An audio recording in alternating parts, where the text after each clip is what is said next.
Yo, what is up, everybody? Man, it's JT Sports, and I'm here with you for my Dallas Cowboys versus the Baltimore Ravens play-by-play live stream. Basically, I'm gonna give you my analysis of the game live, man. Looking forward to spending time with you guys. Uh, Looking forward to it, man. I'm hoping that the Dallas Cowboys are able to pull off the upset and give the Ravens the L, because there were a lot of Ravens fans that would hit me up on Twitter talking a lot of trash once the Steelers suffered their first loss of the season to Washington last night. So, hoping that the Dallas Cowboys, never thought I'd be rooting for the Dallas Cowboys, but I am. For those of you guys who are looking for some links to the game links will be up there. So it's like in the pinned comments, so you guys can go ahead and check it out. What's up, Rabbit Stretched? What's your prediction for Bills Steelers? I want to give my prediction away right now. I'm trying to wait until I do my preview and prediction of the game later tomorrow. So you're gonna have to stay tuned. Imagine losing to a team with no name. Awesome kid, imagine being 6-6 outside looking into the playoffs. How about that? You see, it's crazy, awesome kid. Hey, awesome kid, didn't you tell me that the Cardinals are going to beat the Rams? What happened to that? What happened to that? How you feel about our loss yesterday? Man, I'm not. I wasn't upset. Like, I knew we had to lose eventually, So, it's better to lose now than it is to lose in the playoffs. I'd rather lose now. I never really cared about going undefeated. I didn't even have us going undefeated. I feel like we needed that loss because Mike Tomlin said after the win against Baltimore, he said that this team isn't that good. He said that the Steelers are not as good as we think that they are, and it showed. So I think that this team needed a reality check, and that loss to Washington was exactly what the Steelers needed. And when you think about the Steelers, like, people are trying to make it seem like the Steelers are overrated. Like, the Steelers are not overrated. Like, the Steelers are one of the most talented teams in the NFL. Even with injuries, we still have one of the most complete rosters in the NFL because we have so much depth at every position. Like, we have one of the best offensive lines in football, and we've been rotating in young guys all year. So the Steelers are one of the best teams from a talent standpoint in the NFL. So the Steelers, they lose one game. Kansas City barely beat Denver. Kansas City barely beat Carolina. Kansas City barely beat the Los Angeles Chargers. I don't really understand why people aren't talking about Kansas City sneaking through some close wins. You get what I'm saying? Robert Spillane is expected to be okay. He is going to mix next game, but he is expected to, be pretty good. Robert Spillane, because I actually saw some news on him earlier. They said that his knee injury isn't that serious. It's not that serious. He isn't expected to get surgery, but he is going to miss some time.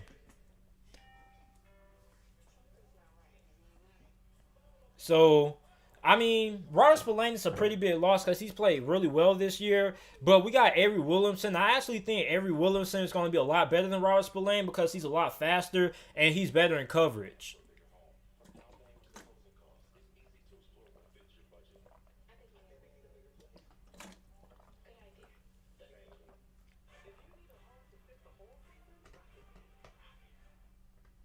Yeah, so Robert Spillane is expected to return somewhere during the season, hopefully before the playoffs. So I think this is a really good thing for the Steelers to lose.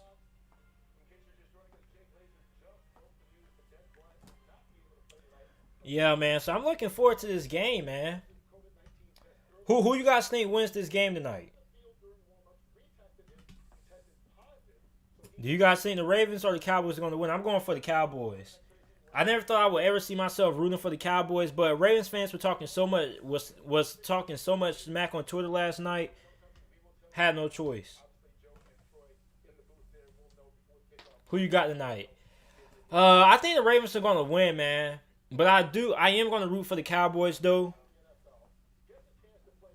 I never thought I would ever see myself rooting for the Cowboys, but Ravens fans were talking so much smack last night, man. I just hope that the Ravens win. I hope the Ravens lose.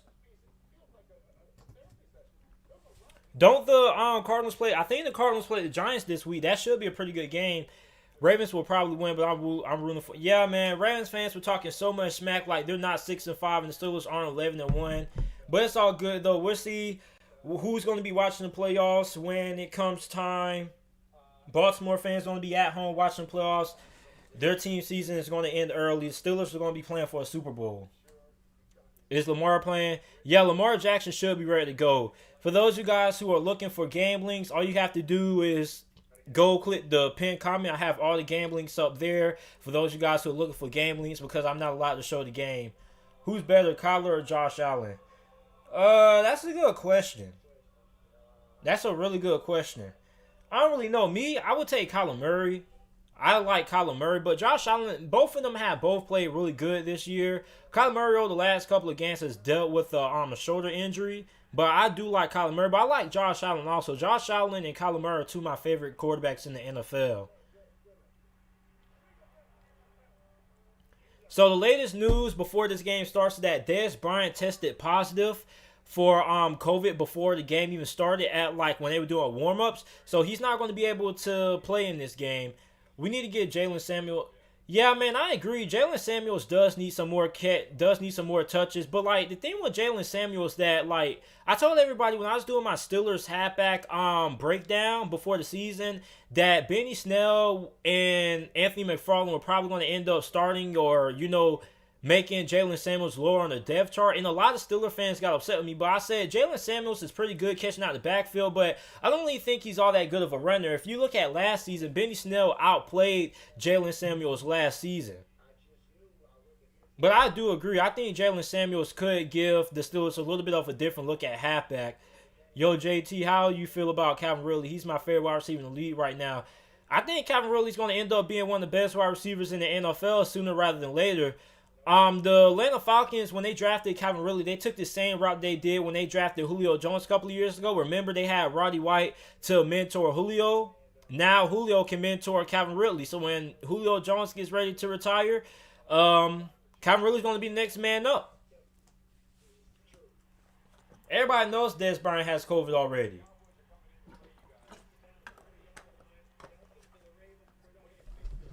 Yeah, I mean, I'm looking forward to the Steelers-Buffalo game, man. I think it should be the game of the year so far in the NFL. Two of the best teams in the NFL and the AFC going head-to-head. I love how Mike Tomlin handled the press conference today. He straight said players and coaches can be replaced for what's been going on. Absolutely. Absolutely, man. Listen, man, Mike Tomlin is a no-nonsense caliber coach, man. Like, that's what I love about Mike Tomlin, man. He's straight up honest. Straight up honest. I like Anthony McFarland even though he missed that. Yeah, man. But I mean, I think that was a really bad play call on the behalf of Randy Fichtner. I don't understand why you would want to have a halfback going out wide, regardless if he was matched up against a linebacker. Like, that made no sense to me. Like, I thought that was pretty dumb. Didn't really make a lot of sense to me. I believe that Dallas is at home. Well, the Cowboys at home.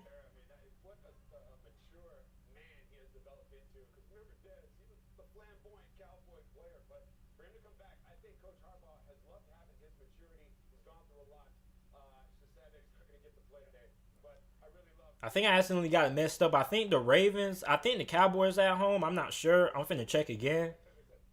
It's too late for me to adjust the graphic now. He never had a losing record. Absolutely. Like there was somebody on Twitter that said that the Steelers need to fire Mike Tomlin or he's never watching the Steelers play again. Everybody said then nobody wants to. Then I guess you don't need to be watching the Steelers again. I mean that makes no sense. Like listen, I was on the fire Mike Tomlin train like a year ago if you guys have been subscribed to the channel. But after a while, like after what he did last year with Big Ben being injured, like I took everything I said about Mike Tomlin back. I felt like Mike Tomlin should have won Coach of the Year last year, even though the Steelers didn't make it to the playoffs. Like I can't recall the last time a team won games and went 8-8 with an undrafted rookie free agent quarterback. That's something that you don't really see in the NFL often. I don't recall the last time that even happened.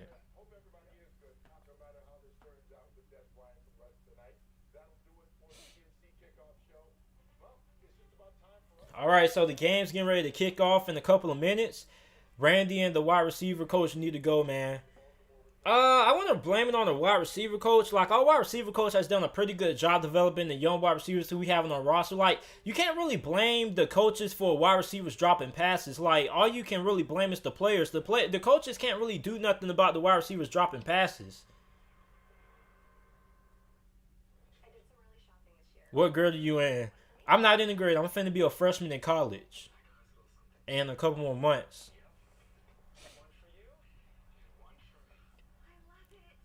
I think the Steelers D will. I think the Steelers will beat the Bills, Browns, but lose to the Colts. Not gonna lie. I think if anything, the Steelers will. I think the Steelers will lose to the Browns, maybe. But I don't think the Steelers are going to lose to the Colts because the Steelers have had the Colts number over the last couple of years. I know this is a different season, but I think the Steelers should be able to beat the Colts. And the Colts have a lot of injuries on the offensive line.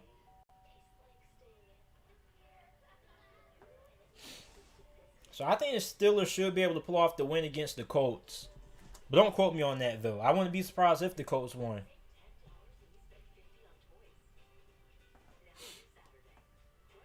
Yeah, man. For those of you guys who are looking for game links, the game links are right up there. It's the pinned comment, so you click on those. If you guys aren't able to watch the game, if you're at work or something, you can go ahead and click those game links. You should be able to watch the game from those. One thing about the game links that you guys need to understand about them is that you have to like exit out the ads and go back a couple of times before the video starts playing. But they should work. I just tested them out before the stream started. They should work. Do you know Fizz Vegas? No, I don't know who Fizz Vegas is.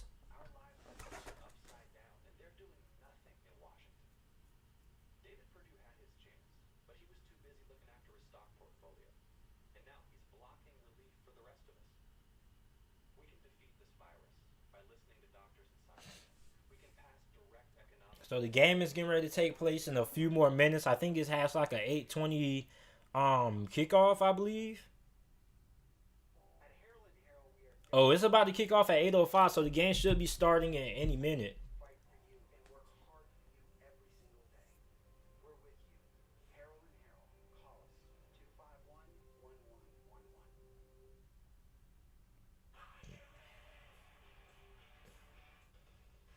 Yeah, man. Make sure that you guys go ahead and hit that like button, man. Make sure you like the button. Share the stream as well. Also, if you are new to the channel, make sure that you go ahead and subscribe. I upload NFL videos and college football videos daily. Any chance, any NFC East teams win the playoffs? I think the Giants. I think if the Giants make it to the playoffs, they could do some damage. Especially if Daniel Jones comes back. I like the Washington football team as well, but I think the Giants, out of all the teams in the NFC right now, NFC East, I think the Giants have the best chance of winning a playoff game. So here we go. The game is getting ready to start. For those of you guys looking for game links that can't watch the game links are pinned up there to the pinned comment. All you got to do is click on those. They should take you to the game. So here we go. Game is getting ready to kick off. Really excited, man. Go Ravens. Not my team, but yeah. Hey, man, I'm rooting for the Dallas Cowboys. JT, who would likely draft a quarterback, Lions or Falcons? That's a tough one. Probably the Falcons because Matt Ryan only has. I think Matt Ryan only has a few years left. I still think Matthew Stafford has like four. I think Matthew Stafford has like 4 more good seasons left of quality football. So I would say that I think that the Falcons will be more likely to draft a quarterback. All right, so the game is getting ready to kick off, man. I'm really excited about this game, man. This is the first time I did one of these play-by-play live streams, man. So hopefully everything goes well.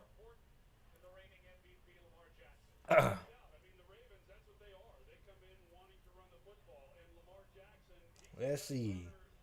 Oh, I'm actually in the NFL column. I'm actually on the NFL column. If you type in NFL, you'll see me pop up.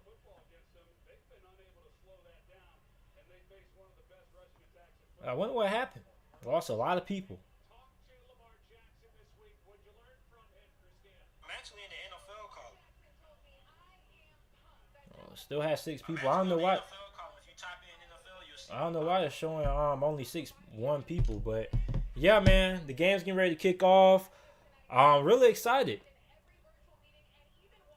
I really hope that the Dallas Cowboys want to be able to pull off the win, man. But hopefully the Ravens lose this game, because there were a lot of Ravens fans talking a lot of smack on Twitter after the Steelers got their first loss to Washington last night. So this will make me feel really good. Here we go. Teams are taking the field. It looks like the Ravens are getting ready to kick off, so Dallas is going to receive the ball first. The Ravens will get the ball in the second half. So here we go. It looks like Dallas is about to take the field first. I'm rooting for the Cowboys. You are great at this. You will be on there for sure. Appreciate that, Mr. Breakdown. JT, you should be in the booth for Troy and Jordan Fox, man. Hey, man, you guys never know what can happen, man. Maybe one day. But the Ravens' run game is so tough. Yeah, and Dallas has struggled to stop the run all year, so it's going to be really interesting. No way Cowboys win, even with the Ravens QB situation. We'll see, man. Here we go. It is 39 degrees with winds of 12 miles per hour up in Baltimore, with the opening kickoff getting ready to begin.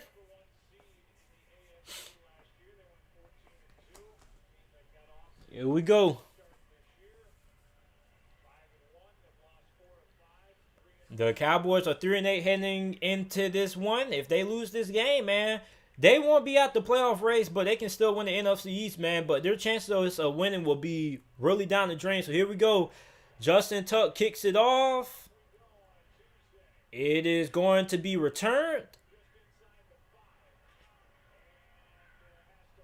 And he brings it out to what looks like to be the 19-yard line, I believe, by Tony Parler. So here comes Andy Dalton trotting up on the field. Andy Dalton has an 8-8 record. He's completing 56% of his passes, has 21 touchdowns to 18 interceptions in his career against the Baltimore Ravens. So here we go. 1st and 10. Andy Dalton's underneath center. Here we go. Andy Dalton's going to hand it off to Ezekiel Elliott, and he is going to pick up a gain of 1 yard on the run to the right. So it is going to be 2nd down and 9 for Dallas. Oh, we have some breaking news. So Dez Bryant, after testing positive for COVID, says that he is done with the NFL for this season and he can't deal with this. Yeah, I don't blame him, man. The COVID protocols are really ridiculous. 2nd and 9. They hand it off to Ezekiel Elliott again. He makes one guy miss, and he picks up a gain of what looks like to be 7 yards. So that looks like it's going to be 3rd and 2 off the 6-yard run by Ezekiel Elliott.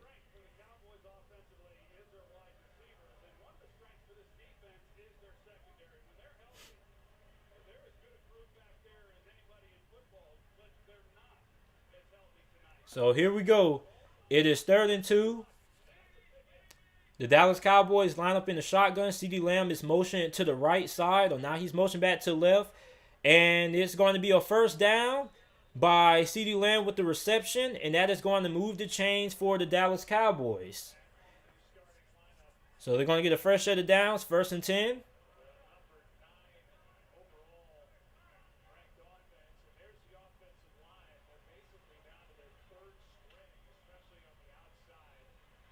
All right, somebody else. Oh, man.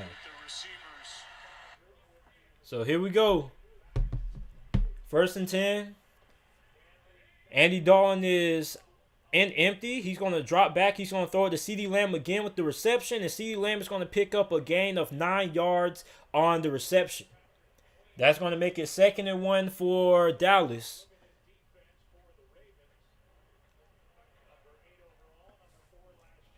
Baltimore is coming in here with the 8th best defense in the NFL in yards per game allowed.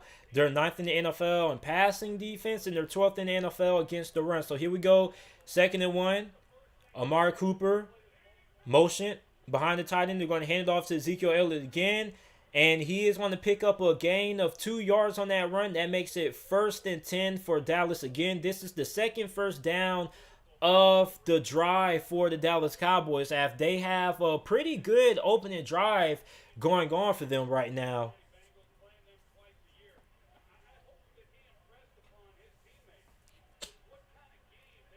So 1st and 10. Dallas is having a pretty good drive right now. Looking really good. Andy Dalton in the shotgun. He's going to drop back to throw. He throws a screen pass to Tony Pollard, who makes a guy miss, and he is going to pick up the first down, but we have a flag on the play. I have a feeling that this is probably going to end up coming back. So it looks like we probably have a holding penalty on there, so it looks like it's going to be 1st and 15.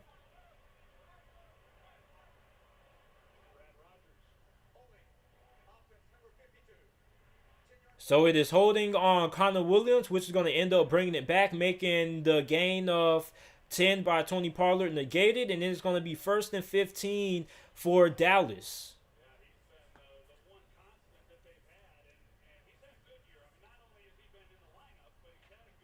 So 1st and 20. Dallas gets the ball once again.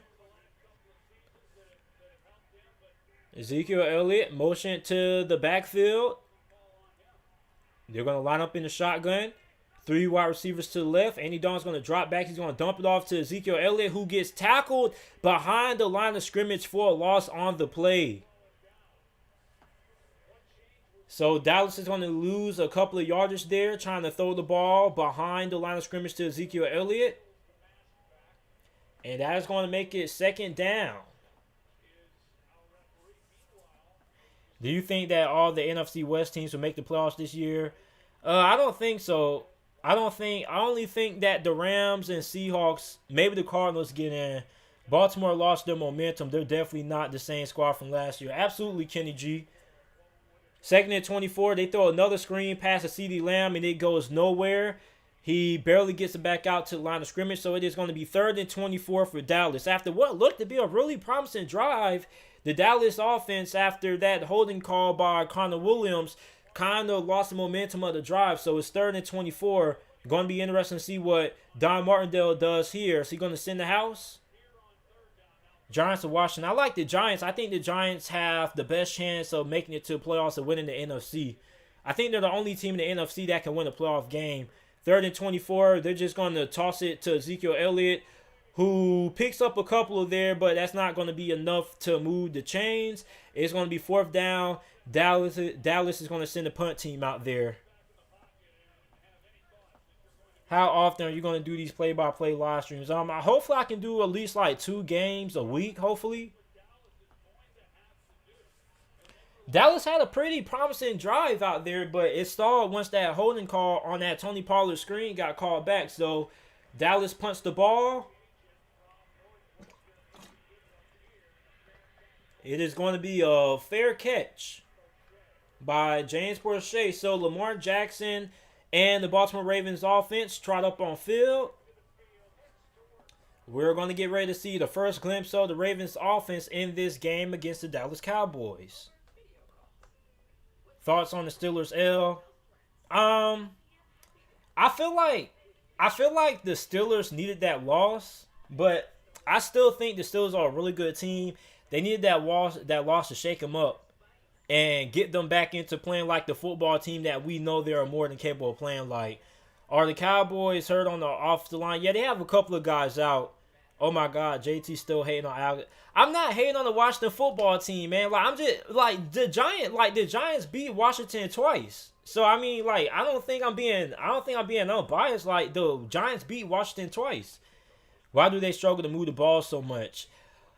I think they struggle to move the ball down the field because they can't really get the run game going for Ezekiel Elliott, which is crazy because he is one of the best halfbacks in the NFL. You think they'll be a lot better, but the offensive line has had their fair share of injuries this year. But, I think Mike McCarthy isn't really a run-heavy coach. He only runs the football when he needs to, and I think that's his problem. I think he needs to put a little bit more emphasis on running the football for the Dallas Cowboys over the next couple of years, man. Because, listen, I like Kellen Moore as the offensive coordinator. I don't really think it make a lot of sense to fire Mike McCarthy because we have a shortened offseason that he was dealing with, couldn't really implement his system like he wanted to. And with the whole COVID thing going on, you want to have a coach that has some familiarity. So you don't really want to fire a coach if you don't have to. But, I think that Mark McCarthy does need to change his philosophy on offense. I think he needs to put way more emphasis on running the football than what he has so far this season. Mark McCarthy has never been a run-heavy coach. He's pretty pass-happy. So he's going to have to adjust, man, because, I mean, you can't have one of the best halfbacks in the NFL, one of the highest-paid halfbacks in the NFL at that, and not use them. So you have to give Zeke the touches. I think Washington has a way better defense than the Giants, and if Alex Smith continues to get back into his normal form, they will make the playoffs.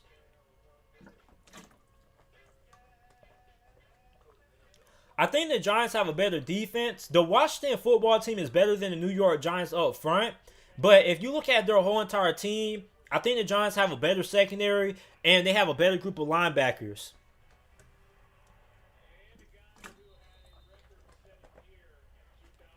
So here we go. Baltimore is on the field. Lamar Jackson is lined up in a pistol formation. Hollywood Brown is motioned out to the left. They're going to hand it off to Mark Ingram, who picks up a gain of what looks like either 3 on the play. So it looks like he's going to be 2nd down and 8 for the Ravens there after that 2-yard pickup by Mark Ingram.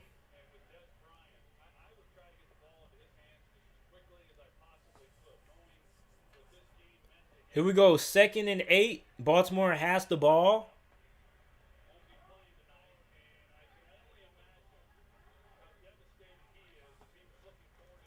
Baltimore play action fake. Lamar Jackson is going to roll out to the right. He's going to run with the football. He's going to pick up the 1st down. And he's going to get the ball out to the 30-yard line. 1st and 10 Baltimore after that Lamar Jackson scramble to the right. They really got with that bootleg, man. And Jalen Smith got caught lacking, man. Got caught trying to crash down. Didn't keep contained. Let Lamar Jackson break out to the outside, man. So here we go. 1st and 10. 1st and 10. Baltimore sends number 13 in motion and play action fake again. He's going to throw a screen pass, a bootleg screen pass to Mark Ingram, who manages to get back to the line of scrimmage. 2nd down. The Ravens have one of the worst passing offenses in the NFL. They currently rank 31st in the NFL in pass yards per game, but they are 3rd in the NFL in rushing yards per game as well. As they get ready to line up for their next play of the series. 2nd and 9. Baltimore sends Luke Wilson to the right. They have 2 wide receivers out to the right. Here we go. Lamar Jackson's going to drop back. And he throws it to Marquise Brown, who is barely going to pick up anything there. I think that was like a 1-yard completion.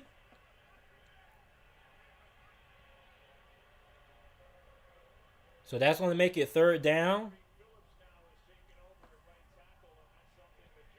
3rd down and 5. So it's 3rd down and 5. Baltimore has the ball. They're looking to keep the drive alive.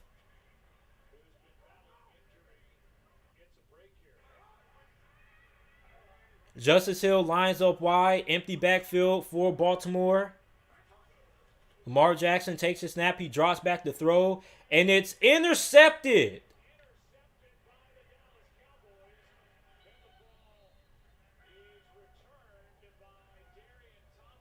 And Darian Thompson gets the interception.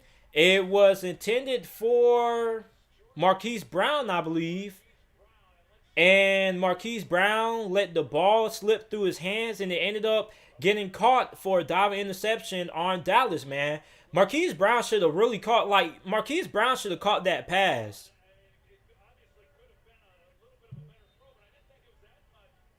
Marquise Brown should have caught that pass, man. That interception is on Marquise Brown. Yeah, that's on Marquise Brown. So Dallas is going to line up in Baltimore territory. 1st and 10. They're going to get good field position after the diving interception. They're going to hand it off to Ezekiel Elliott again, who picks up a couple of yards there on that 1st down carry. 2nd down for Dallas. Who's better, the Cowgirls Who's doing better, Cowgirls or Ravens? Well, the Dallas Cowboys just caught an interception, so they have the ball in Baltimore territory, so they should at least get a field goal. 2nd and 8 after that 2-yard pickup by Ezekiel Elliott. Dallas lines up with 2 wide receivers to the left side. They motion the guy to the right.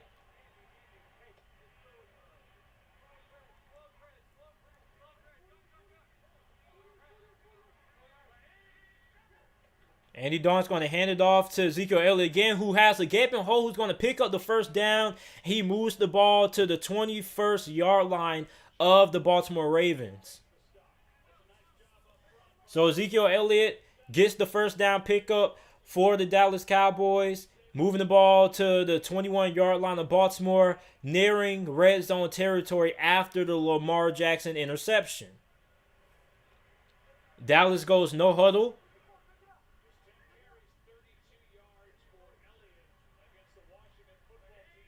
They have 2 wide receivers lined up wide. Dalton's going to drop back. He's going to throw. And it's picked up by Blake Bell. That's going to make it 2nd down. 2nd and 8.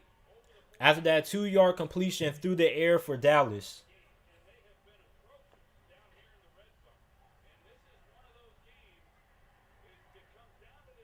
Here we go. Andy Dalton's going to line up. Sends number 86 in motion to the right side. Hands it off to Ezekiel Elliott again, who makes another guy miss and has another good pickup. 3rd down and manageable for the Dallas Cowboys as they're putting together some really good drives, man. After the Lamar Jackson interception, which got picked off from Hollywood Brown not being able to secure the catch.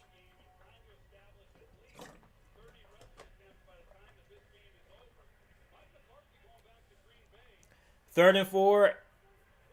Dallas Cowboys go empty backfield.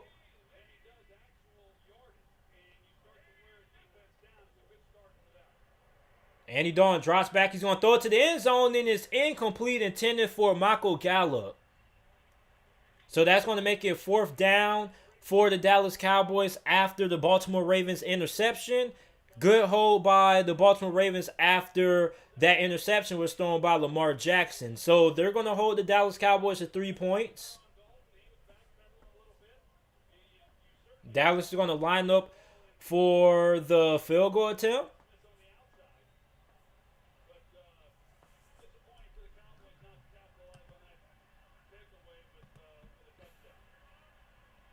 It's a 31-yard field goal attempt by Greg Zuerlein. And it's up and through, and the Dallas Cowboys take a 3-0 lead on the Baltimore Ravens.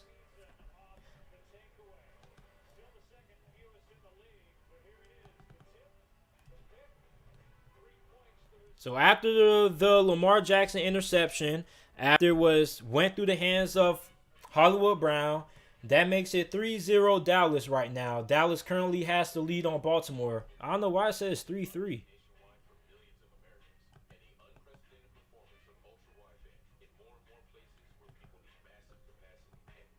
So Dallas has the lead right now, 3-0 on Ravens after that Lamar Jackson interception. Ezekiel Elliott's looking really good right now. Yeah, he is, man. I'm actually surprised that Baltimore's run defense has struggled the way it has so far this game. Because this is a pretty good defensive line that they have.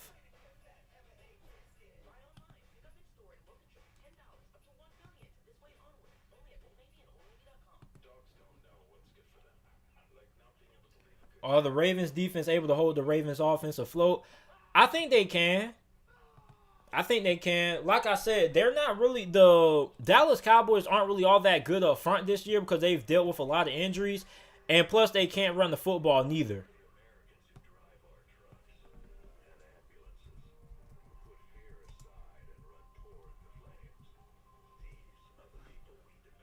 So it's 3-0 right now. The Dallas Cowboys have the lead.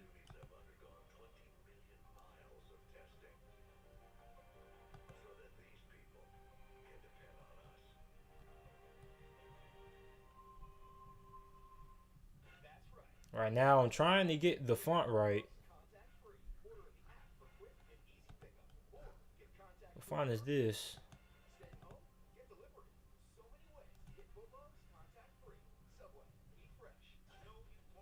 That is Ariel Black. So yeah, the Dallas Cowboys have the lead right now. Yeah, man, that was all on Hollywood Brown, man. Dude didn't even try to go for the ball. Like, dude went for it on with one hand, man. Like that, I feel like Hollywood Brown has been one of the biggest disappointments in the NFL this year so far, man. Like he most definitely could have went for that. Poor performance from Hollywood Brown this year.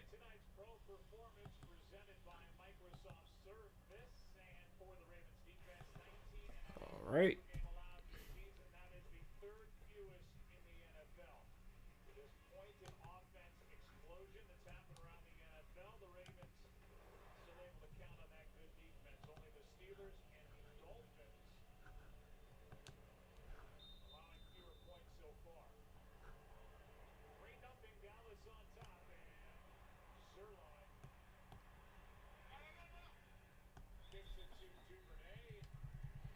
So Greg Zuline kicks to the Duvernay.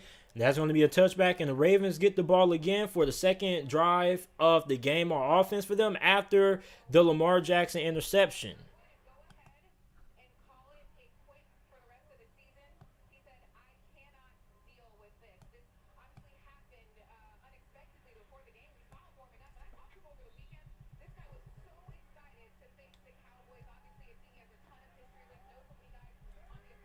First and 10. Baltimore lines up in shotgun. They have three guys in the backfield. They hand it off to Gus Edwards, who picks up a really good run there. I think that's a game of 7 right there. So that's going to make it 2nd down and 3 for Baltimore after the 7-yard Gus Edwards run.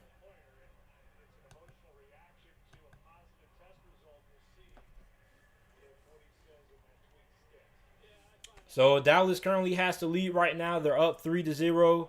You watch college basketball? Yes, sir. I was just watching Creighton take on Kansas like an hour ago. Baltimore, read option to Lamar Jackson. He's going to pick up the first down. Picks up 7 on the carry there. 1st and 10, Baltimore.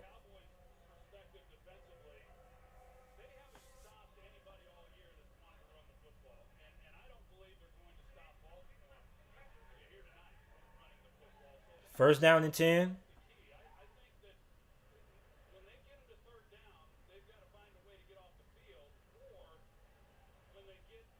Dang, so everybody just showing the game?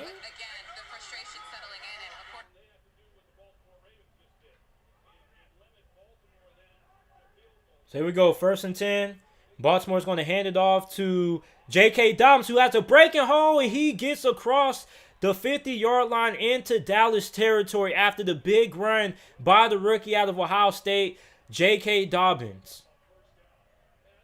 That is going to be 1st down, Baltimore. That was some really good blocking on the offensive line. Patrick Richard had a really good block there that ended up making a big hole for J.K. Dobbins. A really good block on linebacker Leighton Vander Esch, who has battled with injuries this season.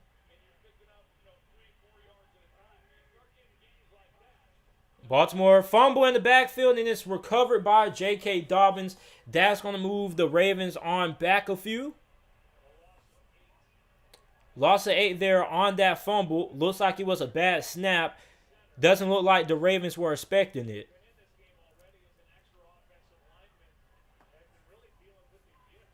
You cool, bro, for doing this. I appreciate that, JJ Bellamy. Make sure if you are new to the channel that you guys go ahead and subscribe. It's 2nd and 18. For those of you guys who are looking to watch the game, there are game links up there in the pinned comments so you guys can go ahead and check out the game. Here we go, 2nd and 18. Baltimore lines up in an empty formation.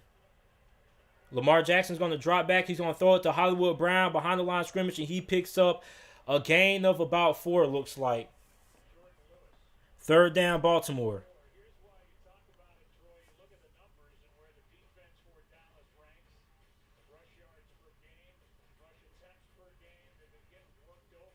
So here we go.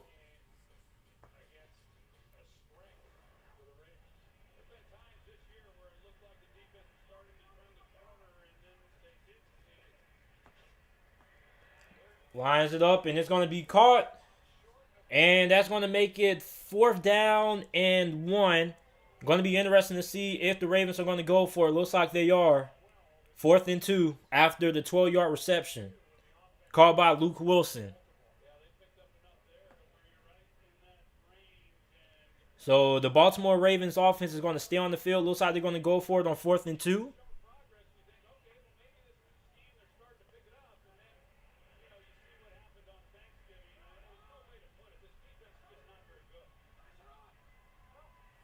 They send Miles Boykin out wide. Motion him to the right side. They're going to hand it off to, it's a read option to Lamar Jackson. It's a big hole and nobody's going to be there. And he's going to walk on in for the Baltimore Ravens touchdown. Touchdown Baltimore on the read option on 4th and 2. And the Ravens take the lead. 37-yard touchdown run by Lamar Jackson. That was absolutely terrible defense. Like, Leighton Vander Esch just absolutely bit on the fake. He takes the wrong hole. He doesn't even know where he's going. Like, that's just terrible awareness.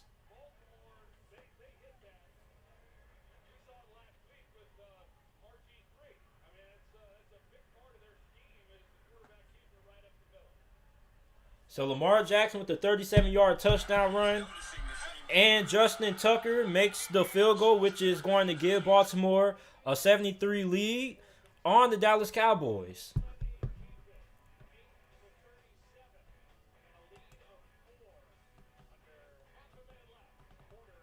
So the Ravens take the 7-3 lead on the Dallas Cowboys with the first quarter nearing an end.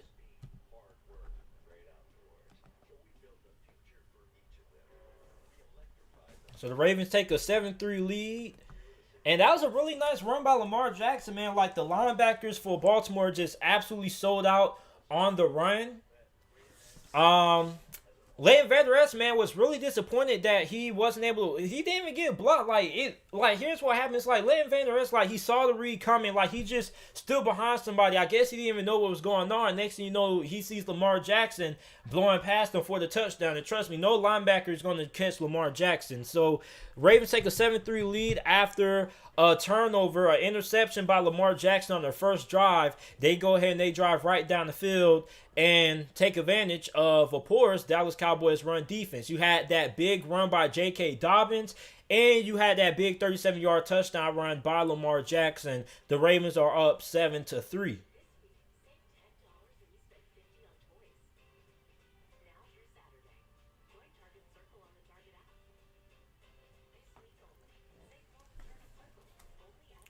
Is middle linebacker for Dallas still good? I mean, he used to be. I don't know what's going on right now. You cool, bro, for doing this. I appreciate that. Make sure if you're new to the channel that you guys go ahead and subscribe.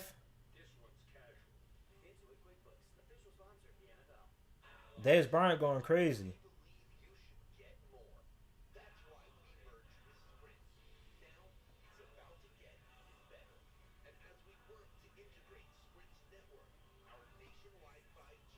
Dez Bryant's getting a lot of hate for choosing not to play for the rest of the season. So for those of you guys who don't know, Dez Bryant tested positive for COVID-19 right before the game. And Dez Bryant went on a Twitter rant. He basically said, yeah, I'm going to go ahead and call it a quit for the rest of the season. I can't deal with this.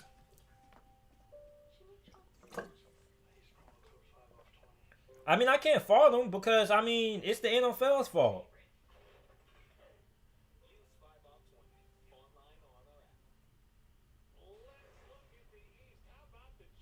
Yeah, man, that I think it was pretty stupid that how he tested positive for COVID right before the game. Like, if he tested positive for COVID, you should let him know right before time. You shouldn't let him know right before kickoff. Like, that's stupid. I would quit too.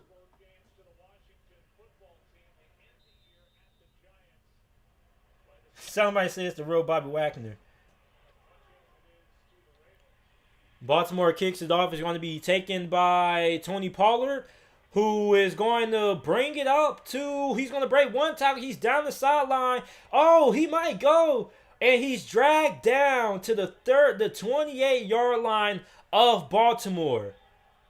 Tony Pollard with a big kickoff return for Dallas, and that's going to put Dallas in great field position. They're going to start this drive out in Baltimore territory after surrendering a touchdown to Baltimore.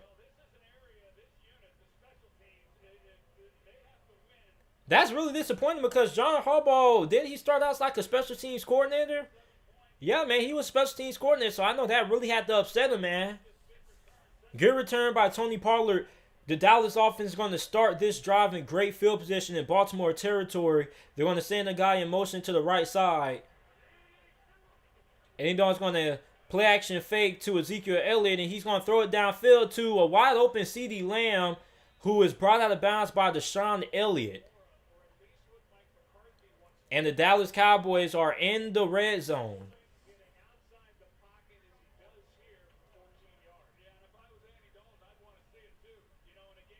CeeDee Lamb is the only Dallas Cowboys wide receiver who has caught a pass in this game so far.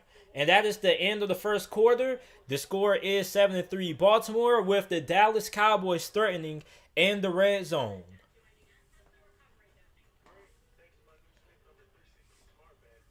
Ravens will be good. We getting all of our players back at the right time. NBA Youngboy the GOAT. Hey, NBA Youngboy is the GOAT. How you feel about the Steelers losing yesterday? I mean, the Steelers needed that loss to humble themselves because I guess they were feeling like they were way better than what they are. They needed a reality check. So I think that loss is what the Steelers needed. I'm not too mad at it. Dez mad because they're losing. I mean, they're up right now. If they were making the playoffs, he would eat on the chin. I mean, if they make the playoff, I think Dez Bryant's going to come back, man. I just think Dez Bryant is peed off because he really wanted to play against the Dallas Cowboys, a team that cut him a couple of years ago, get his revenge. And he's not out there, man. I can't blame him. I'll be peed off, too. I'll be peed off, too.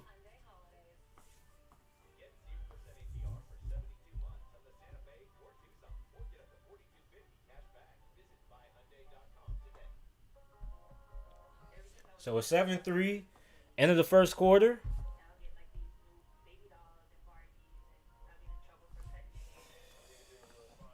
This is my first time really doing this, man. If you're new to the channel, make sure that you guys go ahead, like the video, and subscribe to the channel. Also, the donations are on if you guys want to donate to the channel, help support the channel. All donations are appreciated. True, I didn't see it that way. It's his former team.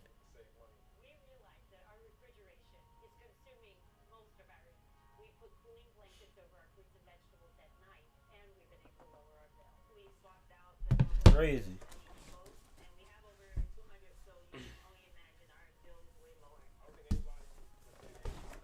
7-3, Baltimore has the lead with Dallas in Baltimore territory inside the red zone as we get ready to begin the second quarter of the game. The Twitter world going crazy right now, guys.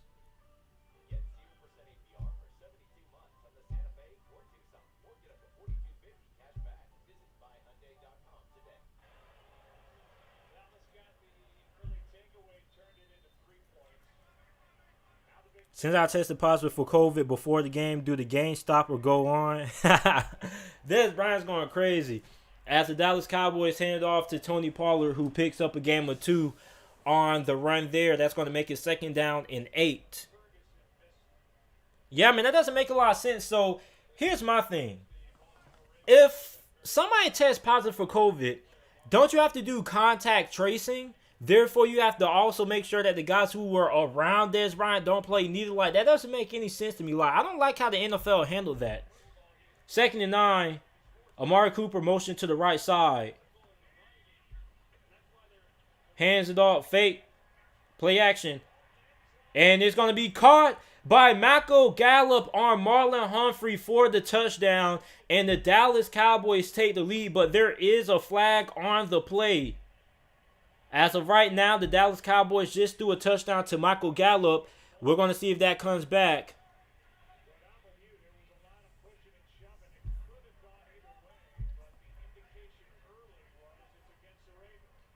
So it's going to be pass interference on the Baltimore Ravens, Marlon Humphrey, but it doesn't matter anyway because Michael Gallup still catches the touchdown. So the Dallas Cowboys retake control of the lead. They're currently up 9-7 right now.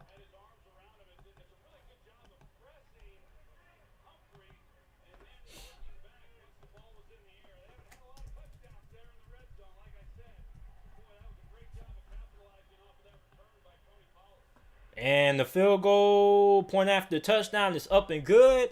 And the Baltimore Ravens are now down 10-7 to the Dallas Cowboys after the Michael Gallup touchdown on what a lot of Ravens fans are trying to consider the Defensive Player of the Year, Marlon Humphrey.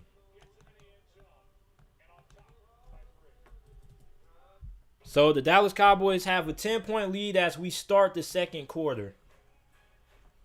You a Steelers fan? Yeah, right. Yes, I am. I predict two NFC East teams will make the playoffs as the 4th and 7th seed. I don't really see that happening, man. Like, there has to be a lot of things that to go wrong for two NFC East teams to get into the playoffs. Like, I just don't really see that happening. I know you want to see your Washington boys get in there with your boy Alex Smith, but I don't think that's going to happen. I don't think we get two NFC East teams in the playoffs unless something drastic happens, but I doubt it. Strongly doubt. Because you gotta think, Washington is 5-7, so therefore the 7th seed has to at least be lose 8 games. No way they can really make it.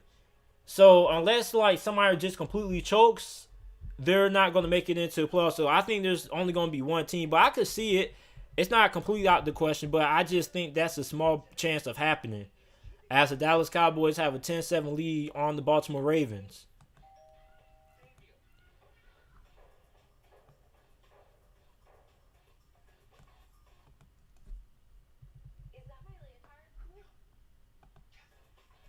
Kevin D says, just because Washington beat Steelers and Giants beat Seahawks doesn't mean they're good. It's the NFL, all professional teams. Absolutely. Absolutely. But the Giants beat Washington twice, though. So I think the Giants are a better team than Washington, just me being honest. But Washington is pretty good. It's not about how you start, it's about how you finish.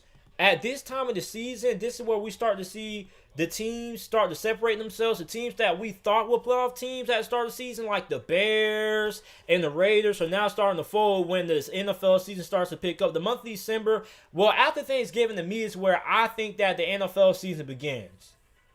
JT, I completely agree when you said Michael Vick is a top 5 quarterback ever. 49ers and Bears would be 8-9. You're forgetting the Minnesota Vikings. You're forgetting the Minnesota Vikings. Like the Bears are, in my opinion, I think the Bears are completely eliminated from the playoff contention. I don't think the Bears. I think the Bears are just so much on the downfall. JT, where do you work at, bro? I don't work, bro. YouTube is my job. I'm working right now. YouTube is my full-time job as of right now. So the Ravens are down 10-7. That touchdown drive was set up by the Tony Pollard touchdown, the Tony Pollard kickoff return, which he got them to the 30-yard line of Baltimore.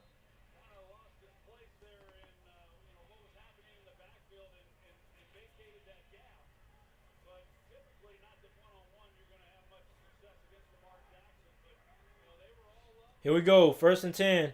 Patrick Ricard. Lamar Jackson going to keep it, and he is going to pick up pretty much 1 yard on that. That's going to make that 2nd down and 9 on the Lamar Jackson keeper. I'm 18 years old. That makes it 2nd and 9 on the Lamar Jackson keeper.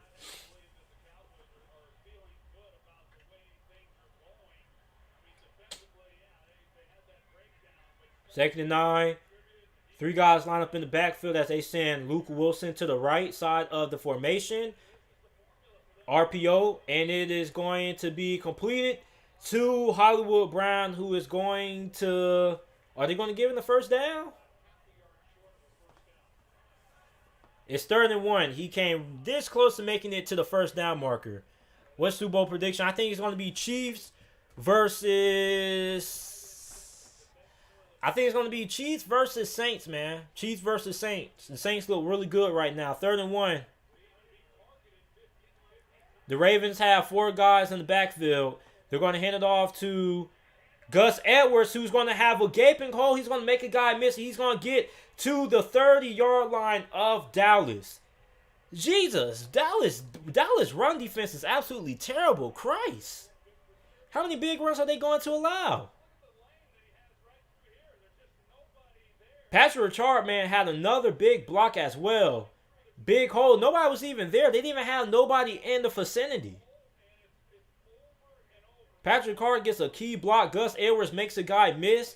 And he's going to get the ball over to the Dallas 30-yard line. The Baltimore Ravens are outgaining the Dallas Cowboys in the run department 117-39. And they're going to hand it off once again to J.K. Dobbins. The Ravens are absolutely just gashing Dallas in the run game, man. They don't even need to throw the ball, to be honest. 2nd and 6 after the 4-yard rush by J.K. Dobbins. The Baltimore Ravens are averaging 12.1 yards per attempt.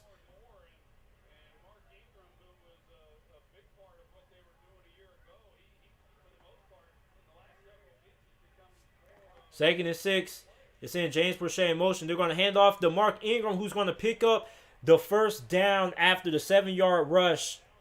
1st and 10. The Dallas Cowboys have now allowed the Ravens to enter the red zone.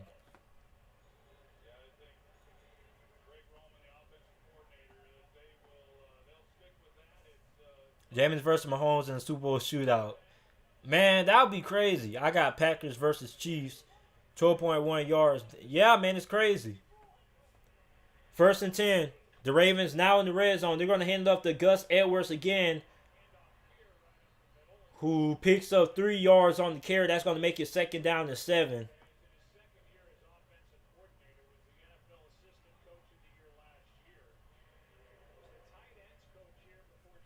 Second and 8, Baltimore.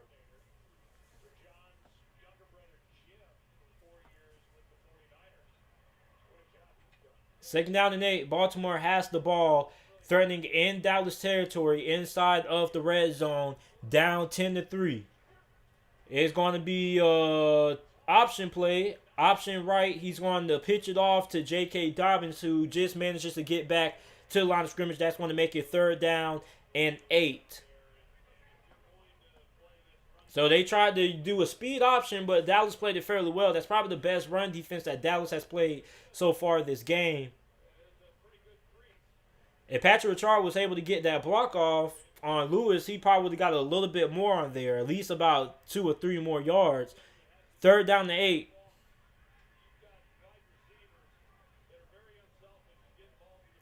Justice Hill checks in the game for Baltimore. Miles Boykin lined out wide out left. Lamar Jackson is going to drop back, and he is going to toss it to Justice Hill, who picks up a couple, but it's not going to be enough to get the first down. So that's going to make it 4th down for Baltimore.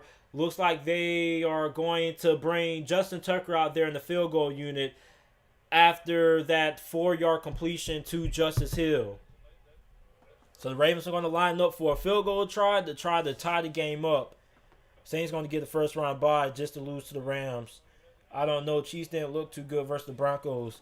JT, who's your favorite college team? I'm a Miami Hurricanes fan, man. So Justin Tucker lines up for the field goal to try to tie the game up, 31 yards.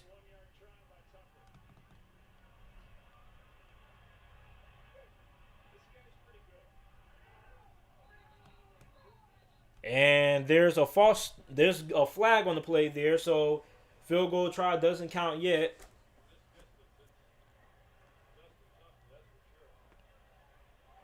Yeah, but I'm a Miami Hurricanes fan, though. That's my favorite college football team. So it was a false start on Bradley Bozeman, which is going to back the Ravens up.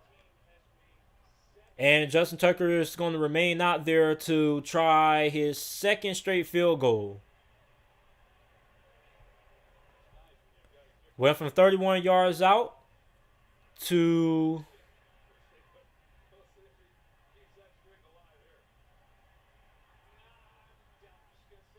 36 yards. So here we go. 36-yard field goal attempt is up, and he misses it. A rare miss from Justin Tucker, who is the best kicker in the NFL, and the Dallas Cowboys maintain the lead 10-7. So rare miss from Justin Tucker, who is the best field goal kicker in the NFL. The best kicker in the NFL misses the field goal, which would have tied the game, and Baltimore is going to remain trailing the Dallas Cowboys by 3 points, 10-7. 305 listening to you. Yes, sir. Go Canes. We play North Carolina this week, don't we? I believe that we do. Panthers fan side is calling former XFL star Kenny Robinson a bust.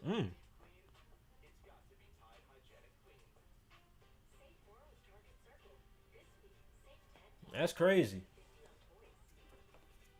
So Dallas still has to lead 10-7, managing to hang on after a red zone stop and a missed field goal by Justin Tucker.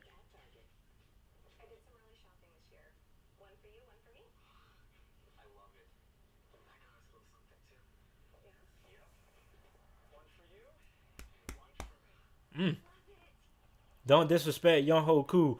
I mean, Justin Tucker has been the best kicker in the NFL for like over the last 4 or 5 years. So I mean, it is facts.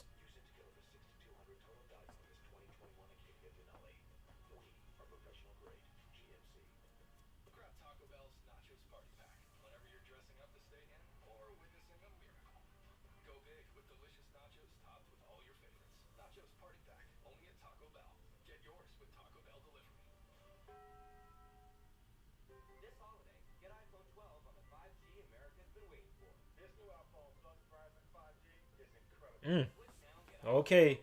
Dang JT with the top back hair. Yes, sir. Rahul Sports. I got Young Ho Koo. And yeah, man. Somebody nearly beat me in fantasy football with just Young Ho Koo. He had like 20 points by himself. Almost beat me.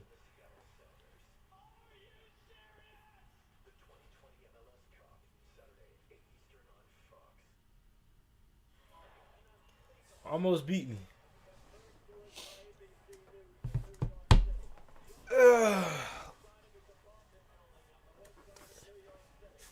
So Dallas is about to take over after the missed 36-yard field goal by Justin Tucker.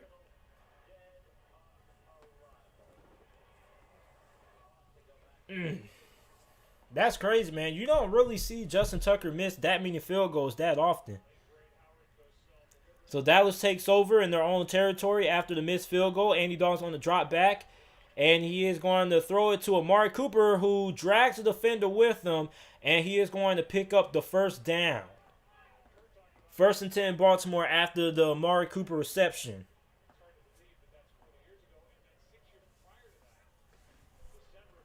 Who do you want to win the game? I want Dallas to win the game, man, because I hate the Ravens. Andy Dalton is 8 of 9 right now for 49 passing yards and a touchdown. He drops back once again, and it's tipped at the line of scrimmage, and it's almost intercepted.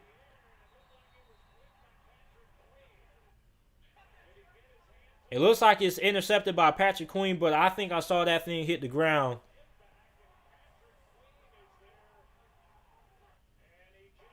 I thought that hit the ground. I think they're going to have to review that. I thought that hit the ground.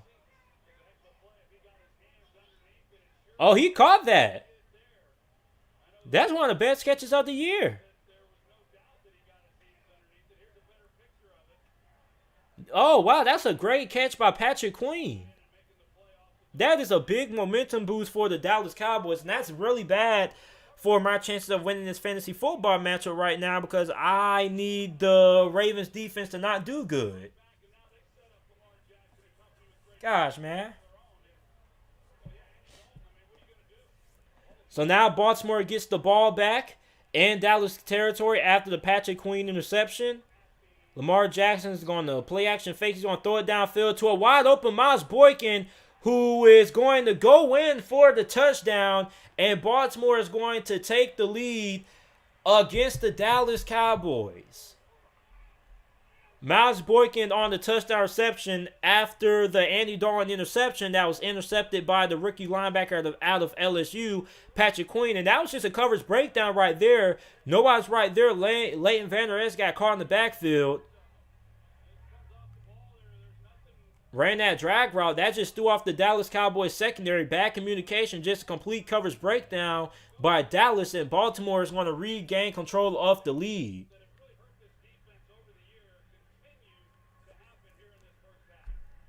The point after touchdown is up and is good. And Baltimore has a 14-10 lead on the Dallas Cowboys after the Miles Boykin touchdown reception, which was set up by the Patrick Queen interception. So the Ravens are up by 4 on the Dallas Cowboys in the middle of the second quarter.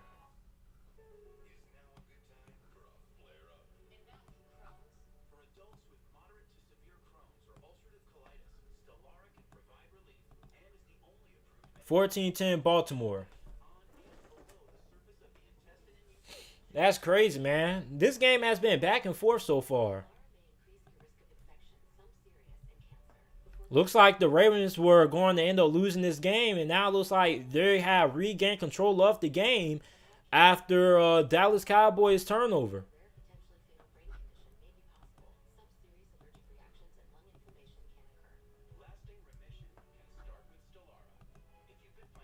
If we're being honest, Dallas offense really hasn't been able to move the ball down the field, really. Dallas offense has benefited off good field position. They had the interception earlier by Baltimore that put them in good field position, which they were only able to get 3 points out of it. And they had that big kickoff return by Tony Pollard, which put them in good field position, which they ended up scoring a touchdown to Michael Gallup. But really, the Dallas Cowboys offense really hasn't had a drive yet that they really moved the ball downfield.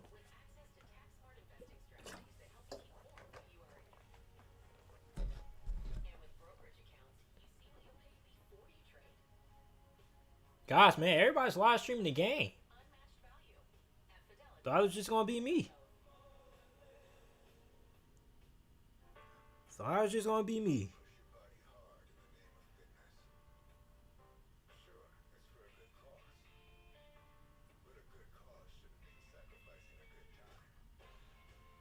I thought it was just going to be me, guys.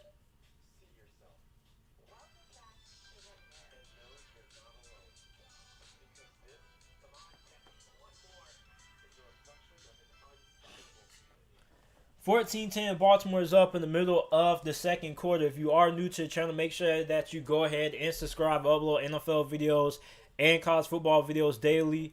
Also, make sure that you follow me on all of my social media platforms. My Instagram is JTSports_. My Twitter is JTSports_ as well, for those of you guys who want to go ahead and check me out there on those platforms.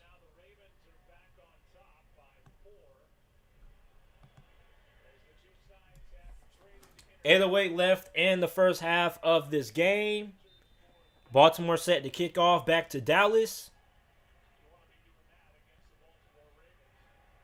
Who do you think has the highest chance to beat the Chiefs in the AFC? I think it has to be the Steelers, man. JT, why did you choose the name JT Sports? Because my name is JT and I just like sports. I thought it was pretty catchy.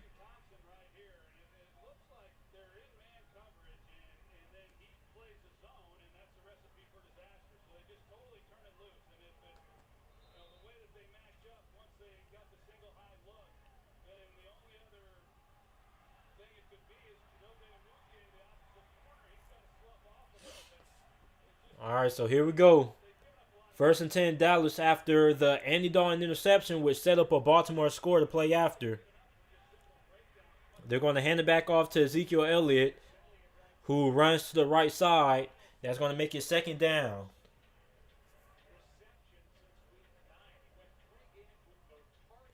Second down and 8 after the 2-yard run by Ezekiel Elliott.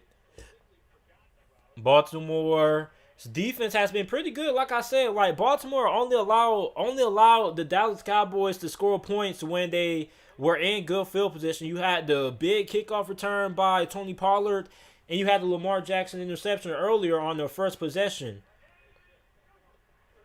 Dalton drops back, empty, And it's completed to CeeDee Lamb, who is brought down at the Dallas Cowboys 40-yard line by Deshaun Elliott. Dallas Cowboys pick up the first down.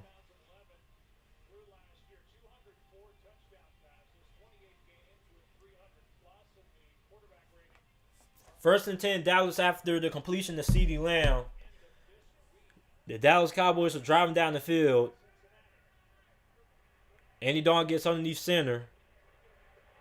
They're going to do a reverse to Amari Cooper, who has a lot of field, and he's going to pick up the first down as well, as the Dallas Cowboys continue to move the ball down the field on this possession.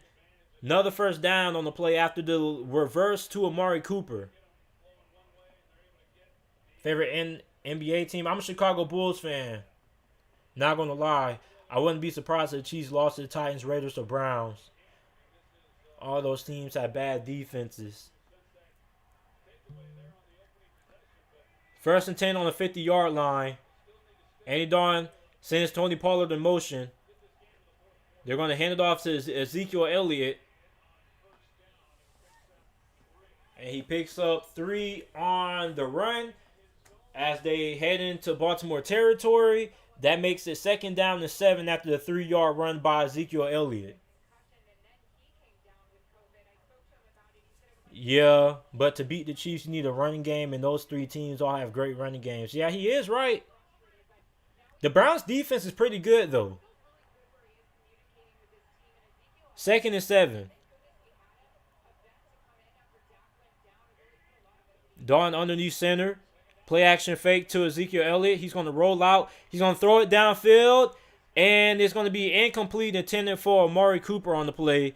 Good coverage by Marcus Peters. So that's going to make it 3rd and 7 for Dallas after the incompletion intended for wide receiver Amari Cooper, who just signed the big extension in the offseason. 3rd and 7. Dallas and Baltimore territory. Can they look to keep the drive alive on 3rd down? Tony Pollard lines up left as the Dallas Cowboys have a bunch formation to the right. Dalton's going to drop back and he's going to throw it to the sideline. It's going to be picked up by the Dallas Cowboys. Brown with the reception. That's going to keep the chains moving forward. Dallas, that was a really good play. Marcus Peters played a little bit too off, and that was pretty much just an elementary throw, man. Marcus Peters played way too off. Looks like they were running like a zone. Looks like they were running zone coverage there on that side for Marcus Peters, and they ran the flat route. Ended up being completed and moving the chains for Dallas, and they continue this drive with 5 minutes left in the first half of the game. As we're going to hand it off to Tony Pollard, he's going to get tackled behind the line. That's Derek Wolfe on the tackle.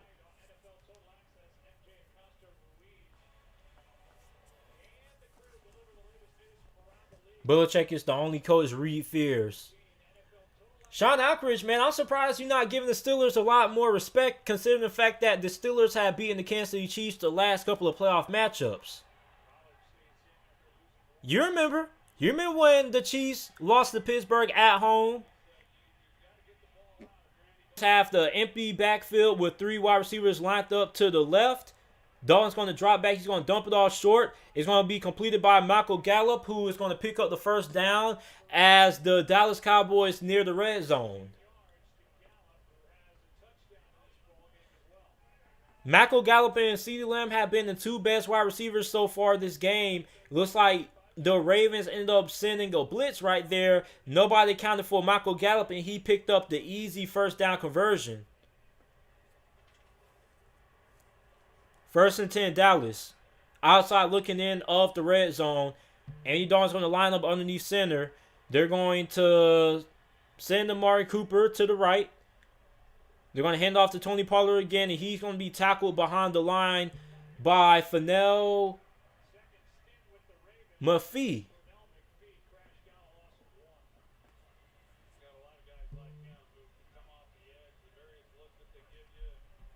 Somebody just texted me and said that the Ravens defense sucks. JT Elway, I still had that game on my DVR. Hey, man, I think that's one of the most underrated playoff games in NFL history. Amari Cooper lined up to the right. Andy Dalton's going to drop back. He's going to look to throw. He's going to take another shot downfield, and that's going to be incomplete. Second down and 11. Now that's going to make it third down and 11 after the Andy Dalton incompletion. Looks like they had some miscommunication there. It looks like Amari Cooper, Michael Gallup, was running a comeback route, and the timing just wasn't there with Dalton and Gallup there. Second down and 11. Third down 11. Are they going to be able to pick up, once again, another third down conversion? Dallas bunched up. 3 wide receivers bunched up together. To the right side, they're going to send Tony Pollard out wide as well, empty. They're going to send a screen pass to Tony Pollard. And that's going to pick up a couple of yards, but not enough to get the first down for Dallas. So is Dallas going to go for it here, or are they going to send up the field goal unit? Fourth down. And it looks like they're going to bring out Greg Zuerlein to try to make this a one-score game. Greg Zuerlein looking to make this a 1-point game, 13-14, as we near the 2-minute warning on 4th and 4.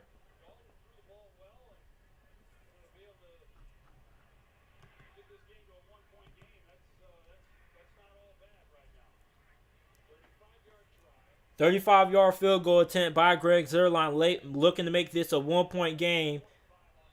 And they're not going to be able to get the snap off. That's going to be a delayed game on Dallas, which is going to push the field goal back a couple more yards.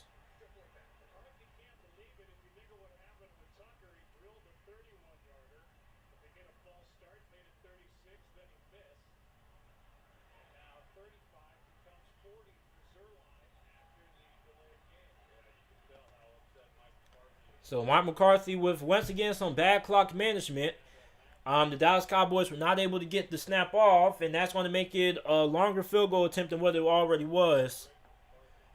40-yard field goal attempt.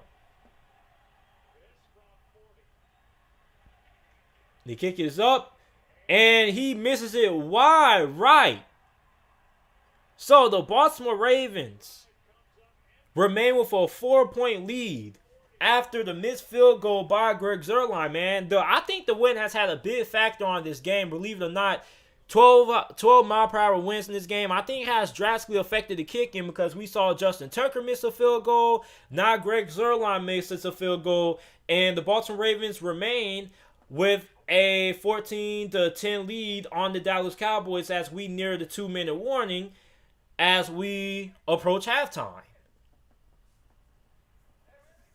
This game is fun so far. Yeah, this game has been pretty fun so far.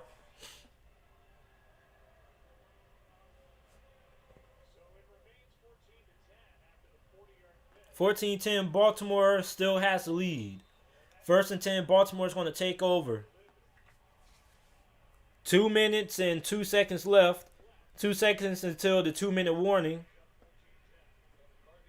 Baltimore has 3 guys in the backfield. They're going to motion James Prochet to the left. Lamar Jackson is going to keep it, and he's going to pick up a couple before stepping out of bounds. That's going to be the 2-minute warning. 1 minute 57 seconds left. Baltimore has 3 guys in the backfield. They're going to motion James Prochet to the left. Lamar Jackson is going to keep it, and he's going to pick up a couple before stepping. So, 2-minute warning. Almost at first half. The game is halfway through. This is my first time doing this, man. I'm going to have to do more than this, man. Thought we were going to have a little bit more views than that, but, I can't really expect that much because everybody's live streaming the game. So, I'm going to have to try to live stream some games that are probably local that a lot of people may be interested in watching. The Rams, did anybody know that the Rams play the Patriots on Thursday Night Football this week? I did not know that.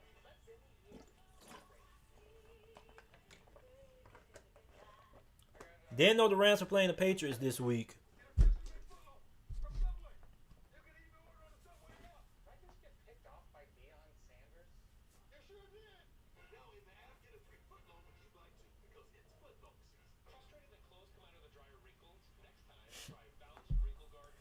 Crazy. 2-minute warning right now. Commercial break is on. Who do you guys think is going to win, the Rams or the Patriots this Thursday night? Who you guys got? Rams, Patriots this week.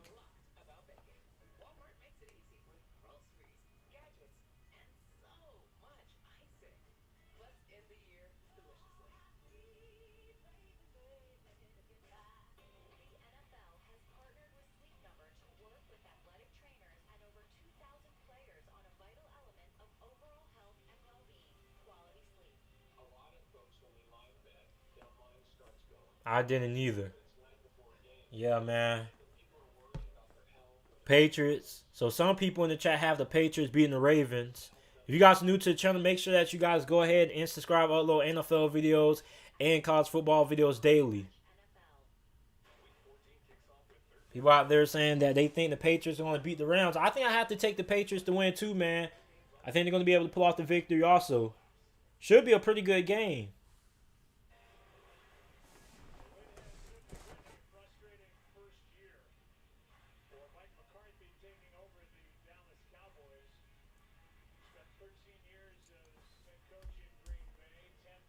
Second and 8. Ravens have the ball after the 2-minute warning. 1 minute 57 seconds left until the end of the first half.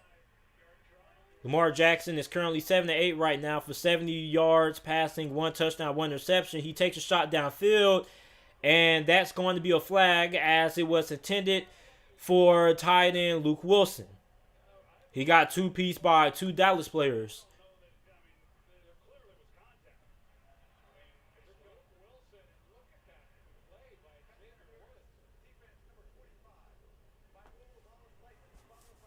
Pass interference. That's going to give the Baltimore Ravens a fresh set of downs, and they're going to head towards midfield.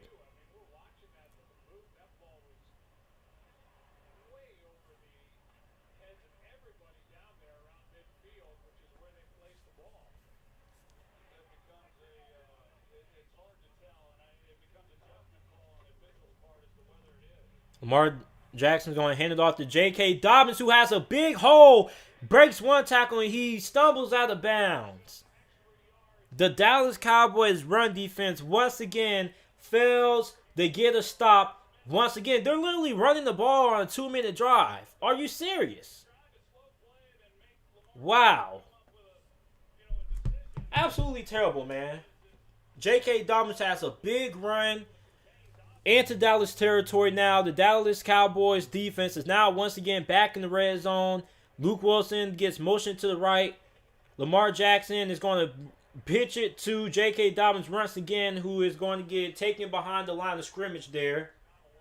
Looks like they ran that same play that they ran previously when they pitched it to J.K. Dobbins. This time, instead of the left side, it was the pitch play to the right side of the field. 2nd and 11. A minute 20 remaining before halftime. The Ravens have 161 rushing yards to the Dallas Cowboys 53 rushing yards.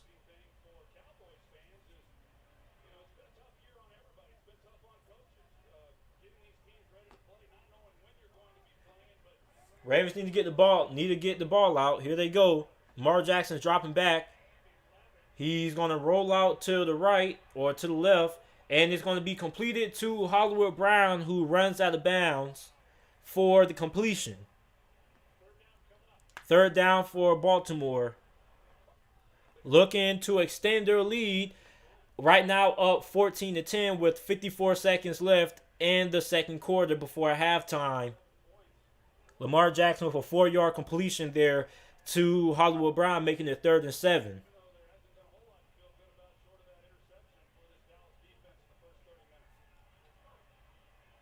So 3rd down and 7. The Ravens are looking to convert on 3rd down for the second time tonight. They're currently 1-4 on 3rd down. Lamar Jackson's going to roll out to the right. It's a flag on the play. It's going to be caught by Hollywood Brown, but it looks like that's going to end up coming back. Probably going to be a hold.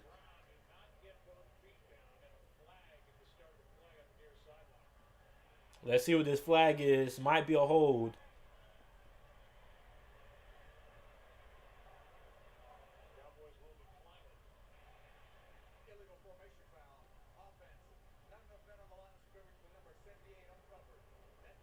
So it's illegal formation. They had too many men on the line of scrimmage. They had one guy uncovered. That's going to be 4th and 7. So Justin Tucker is going to come on for his second field goal try of the afternoon. Do you know the Ravens rank on 3rd down? I think the Ravens are.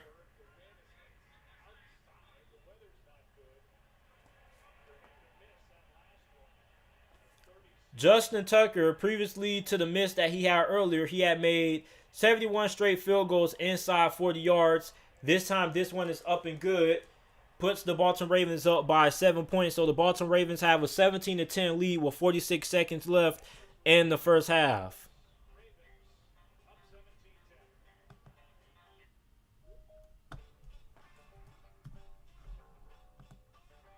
So the Ravens are up by a touchdown on Dallas.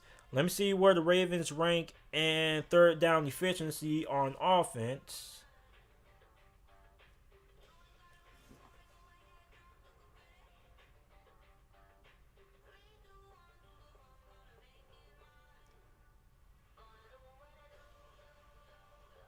The Ravens are 10th in the NFL in 3rd down conversion percentage. They are converting on 3rd down 43% of the time, which is 10th in the NFL, behind the New England Patriots and ahead of the LA Chargers. So the Ravens are 10th in 3rd down conversion percentage, which is 10th in the NFL. So pretty good, better than what I expected for a team that isn't really all that great throwing the football.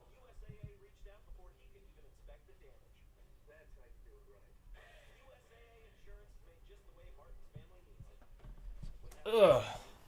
So it looks like Baltimore is now starting to control the game now. Up by 7 points on Baltimore.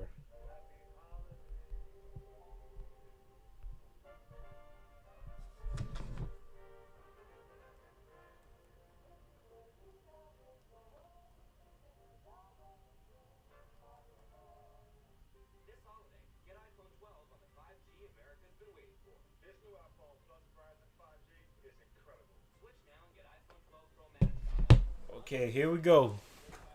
So Dallas is about to receive the kickoff from the Baltimore Ravens after the Justin Tucker field goal from 36 yards out.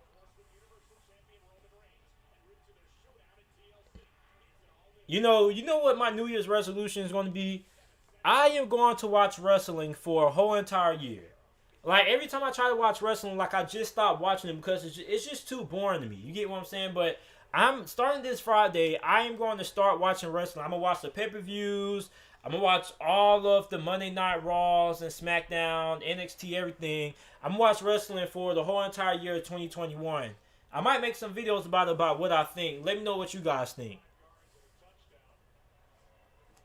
Let me know if you guys want me to make some wrestling videos about how I feel after each event and things like that. Think I'm gonna have to purchase the WWE Network or something like that, which is like $10 a month. Think that allows me to watch the pay-per-views and stuff like that. So it's kicked off. Tony Pollard is going to bring it out of the end zone. He is going to make one guy miss, but he can't get past the 25, and then there is a flag on the play. JT, I was having a conversation with someone on Instagram.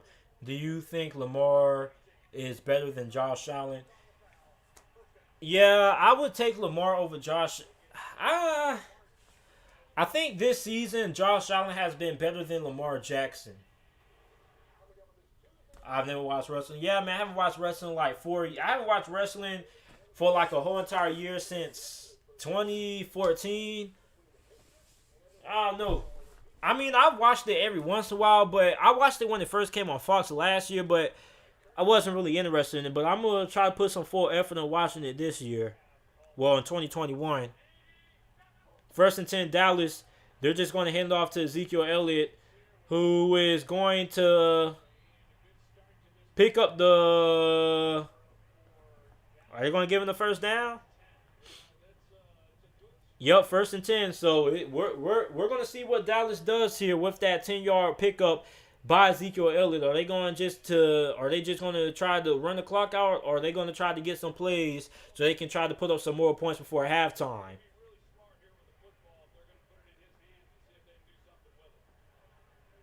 Amari Cooper lines up to the right side of the formation, guarded by Marcus Peters.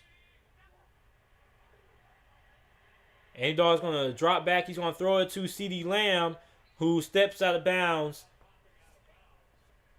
That's going to be second down with 30 seconds left in the half. Second down and 3 after the 7-yard reception by CeeDee Lamb. Dallas, second and 3. 30 seconds left in the half. They still have all 3 timeouts. CeeDee Lamb has 6 receptions for 47 yards tonight. Andy Dalton just reached 100 yards passing. Andy Dalton's going to drop back. He is going to throw it to the middle of the field, and it's caught. And that is going to be a first down pickup. 23 seconds left. Dallas is going to use their first timeout of the half. Give them 2 timeouts left as they're trying to get something on the board before halftime, trying to make this a one-possession game heading into halftime.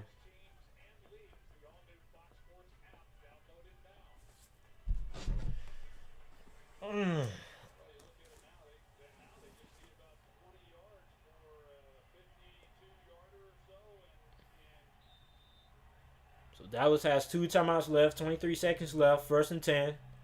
Trying to get in the field goal range, trying to make this a one-possession game before halftime.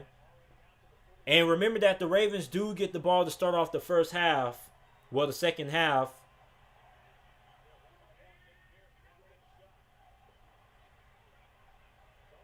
It's going to be completed by Amari Cooper, who picks up a couple, but it's not enough. Looks like Dallas is going to use another timeout. Second down with 17 seconds left of the first half. Pick up by Amari Cooper on the play. The Cowboys have 1 timeout left.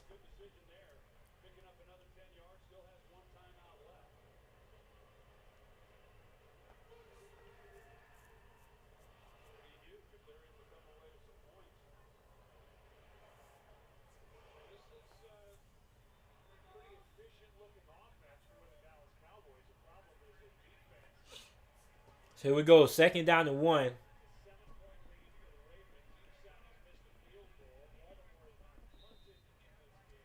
If it was never for that missed field goal by Justin Tucker, the Ravens would be up by 2 possessions. Greg Zuerlein missed the field goal also. Would have made this a one-possession game as Dalton drops back to throw.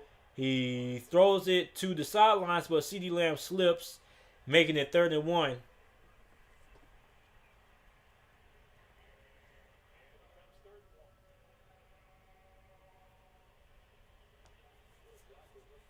Intended for CeeDee Lamb, who slipped.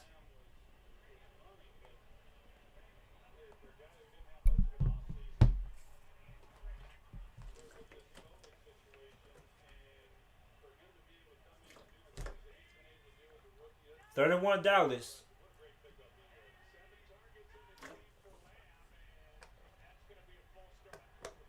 False start on Amari Cooper. That's going to bring it on back. What looked like a promising before halftime drive is now starting to kind of take a toll for the worse for Dallas, as the false start by Amari Cooper is going to bring them back a couple of yards. It was second and man. It was like 3rd and 1. That's going to make it 3rd and medium probably. 3rd and 6. Cowboys have had 5 penalties this half for 48 yards compared to the Ravens only having 1. Dalton's going to roll out. He's going to throw it downfield. It's going to be incomplete. CeeDee Lamb was looking for pass interference, but it looks like they're not going to call it. So 4th and 6, it looks like the Cowboys going to punt this ball away and play for halftime. Oh, that was pass interference on Deshaun Elliott. He grabbed his jersey. Nobody called it. Well, yeah, that's pass interference right there. Held CeeDee Lamb's jersey. Nobody called it. That was a missed call by the refs. Who do you think is winning the NFC East? The Giants or Washington? I think the Giants are going to win. 4th and 6. Looks like Dallas is going to try to get one more play to try to get in the field goal range, or they're. That doesn't make any sense.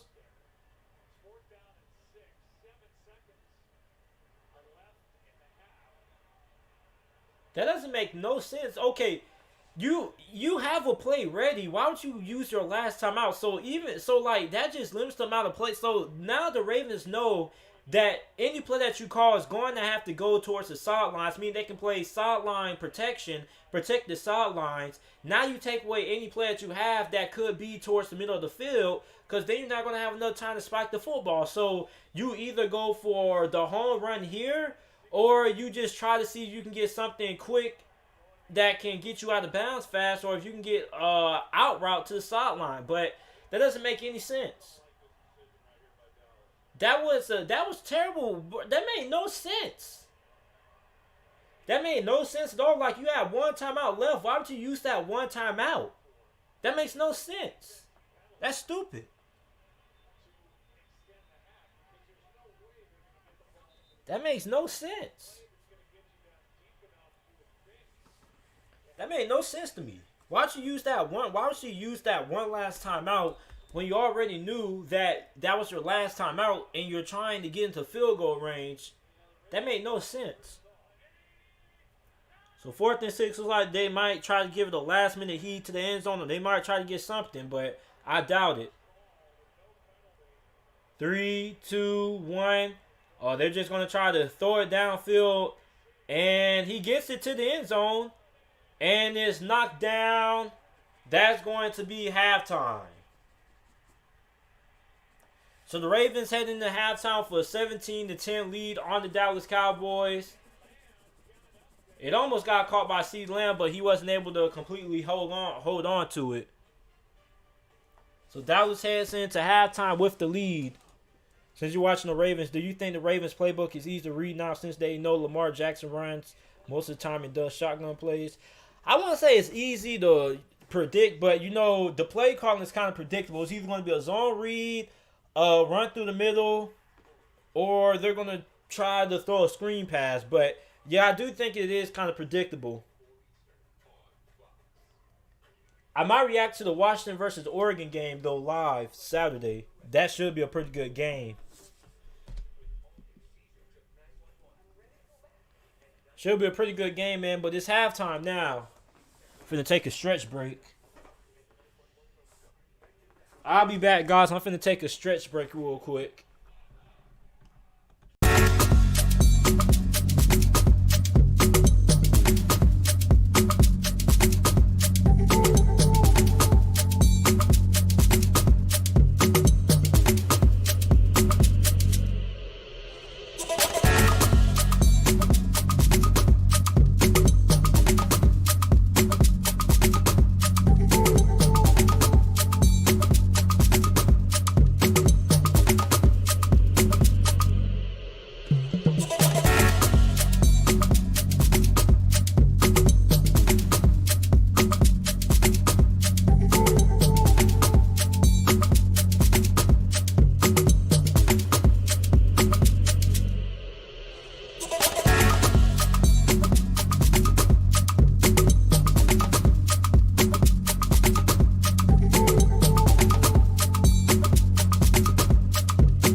everybody, I am back. It's currently halftime right now. The Ravens are up 10-17 right now.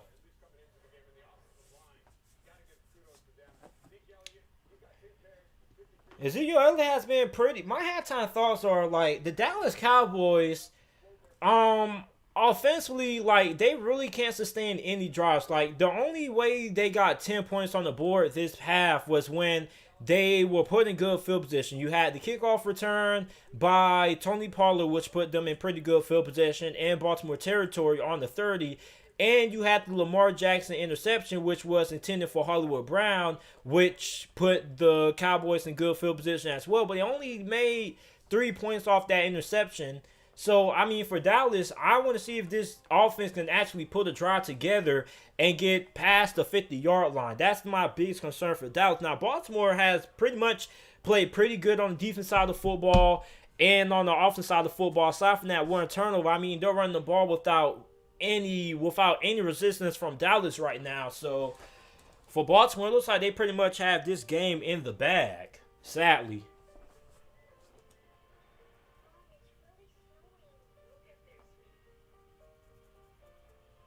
Looks like Baltimore's going to end up pulling off the victory if they're able to hang on after halftime, unless Dallas' run defense actually decides they want to show up.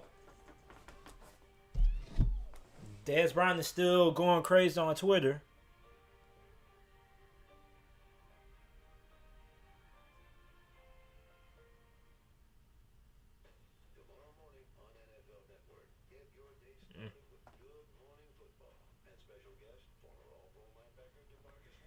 Yeah, man.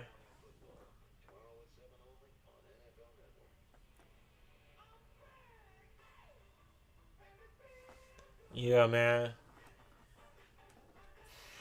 But you guys let me know who you guys think is going to win, the Rams or the Patriots this Thursday night.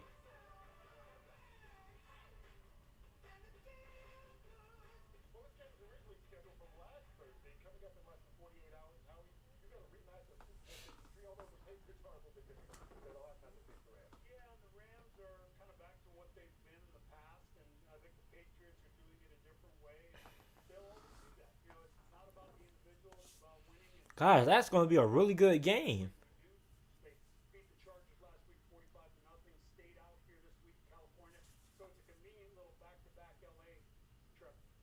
Oh, the Patriots. They say the Patriots didn't even fly back. They said that they just stood in the LA area since they played the Chargers.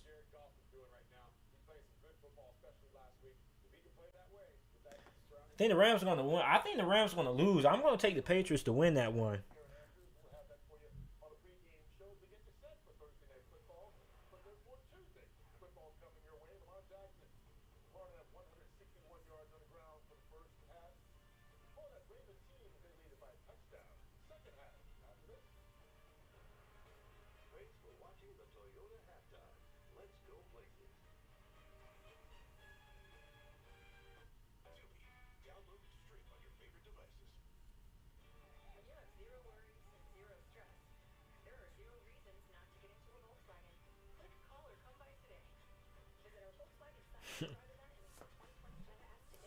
Around 17-7. Who you guys think is gonna win MVP? A lot of people saying Patrick Mahomes is gonna win it once again. You got some people out there saying that Aaron Rodgers could make a case for it. Who you guys think is gonna win MVP?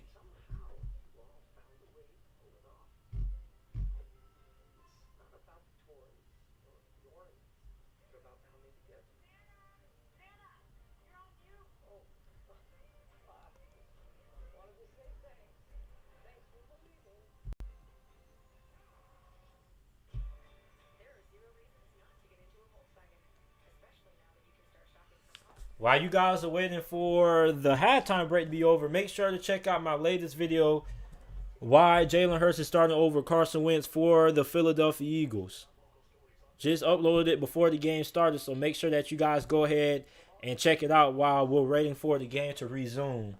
I got J.K. Dobbins and Lamar Jackson playing now and might win my fantasy game even. Dang, 2-10, Jesus Christ. You had a bad season, my guy.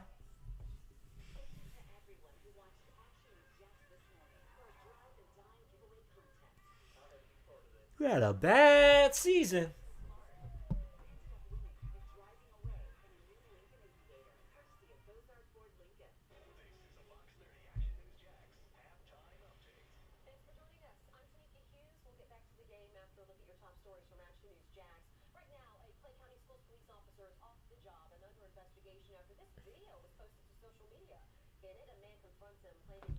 Ugh. I'll be right back.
All right. Aaron Rodgers. Trust many teams good. My players have been. Oh yeah, I get you, man.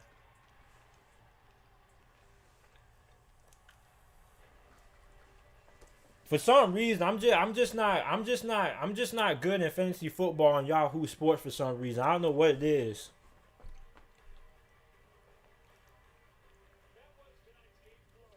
Do you think the Steelers win out? Yeah, I think the Steelers will win out. Okay, the third quarter is about to begin.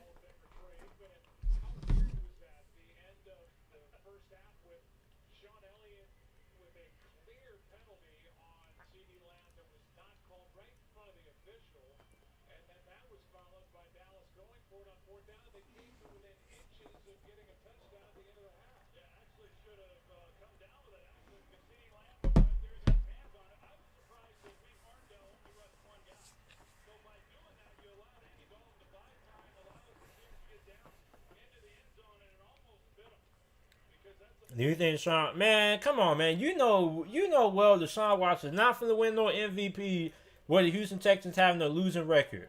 Come on, man. You know that. You know they only give MVP to the player on the best player on the best team wins NFL MVP. You know they're not going to give NFL MVP to a guy on a losing team. Come on, Johnson. Nah, I don't think the Giants going to make it to the NFC Championship. That's a long shot. Those will go 15. I hope so.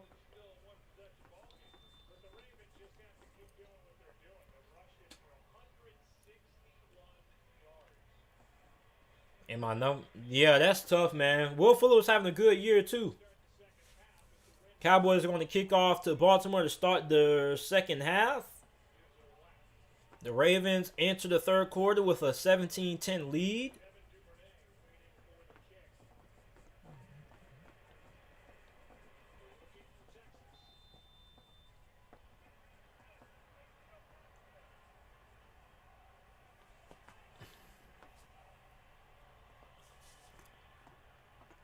Greg Zerline kicks it downfield. It's going to be picked up by Devin Duvernay, who is going to bring it out to the 33-yard line. Baltimore's offense takes the field. First and 10, Baltimore.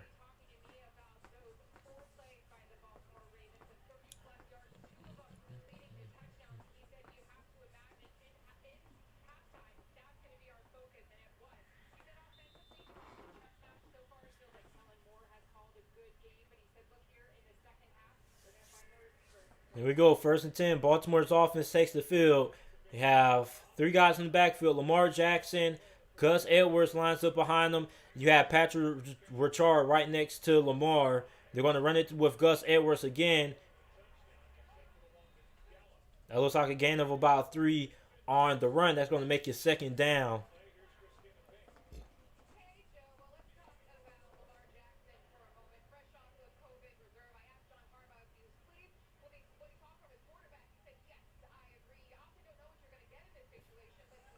Second down and 6 after the 4-yard pickup. Who's better here? Marquise Brown, man. Gotta be Marquise Brown. Steelers beat so many good teams and they lose to a no-name team. Yeah, that's what I said. They give it to Devin Duvernay, who picks up a couple, but they're still going to be short of the first down, so that's going to make it third down.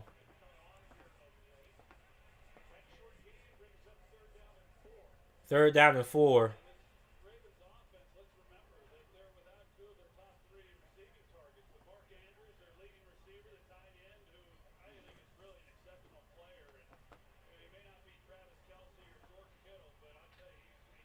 Second down and third down and 4.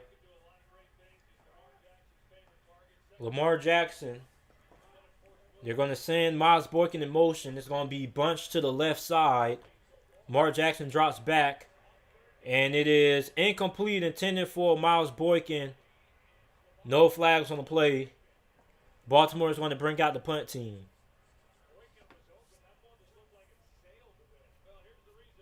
You should cover back. Yeah, I'm going to start talking about college basketball too. There's a lot of good college basketball games happening right now, but I can't watch them because I'm watching this. Hopefully, I'm going to be able to catch the end of Duke and Illinois.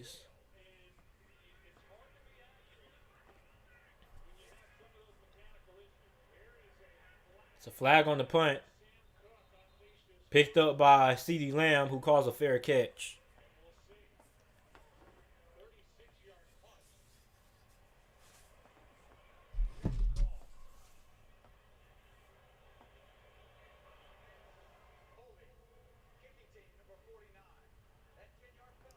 So there's a holding penalty on Baltimore, which is going to bring the Dallas Cowboys up 10 yards. Chris Board.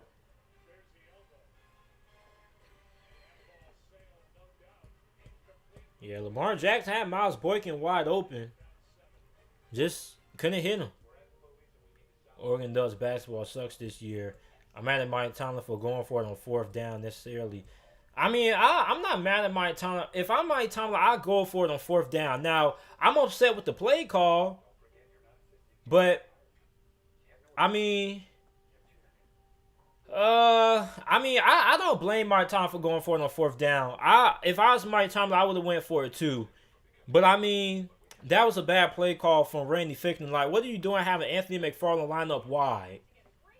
I guess he forgot that Le'Veon Bell doesn't play for Pittsburgh no more.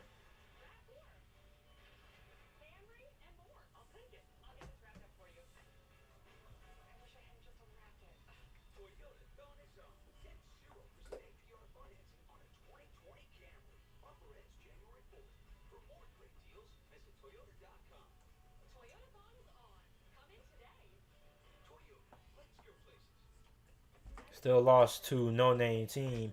But Washington does have a team. They're called the Washington football team.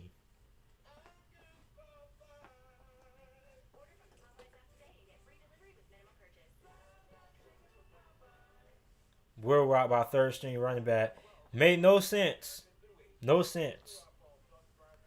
Meanwhile, J.D. McKissick, on the other hand, was killing the Steelers in the passing game.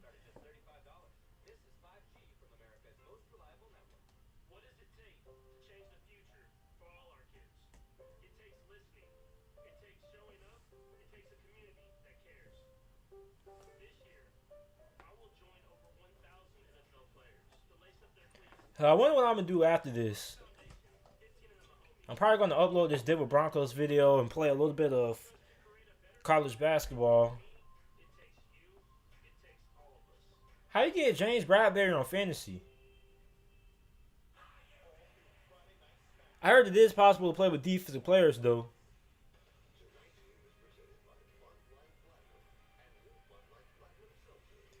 But you want to know what's funny? The year goes by so fast when you're not in school. Like, every day, like, I've been at home, you know, just working on YouTube, and the days just go by so fast. It's crazy. First and 10, Dallas. Giants fans calling our win a fluke. They're so delusional. I mean, you could call their win a fluke if you want to be technical, as the Cowboys hand off to Ezekiel Elliott, who bounces out to the right, left side, and that's probably the best run of the day that Dallas has had so far. as they bring it back out to Baltimore territory. Deontay played very. Deontay played okay. Like he had some good plays, but he also had some big drops as well.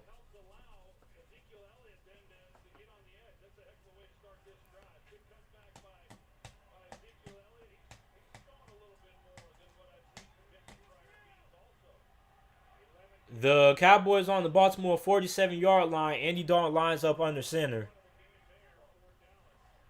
Andy Dalton's going to hand it back to Ezekiel Elliott. That's going to make it second down after a 2-yard pickup. Second down and 8.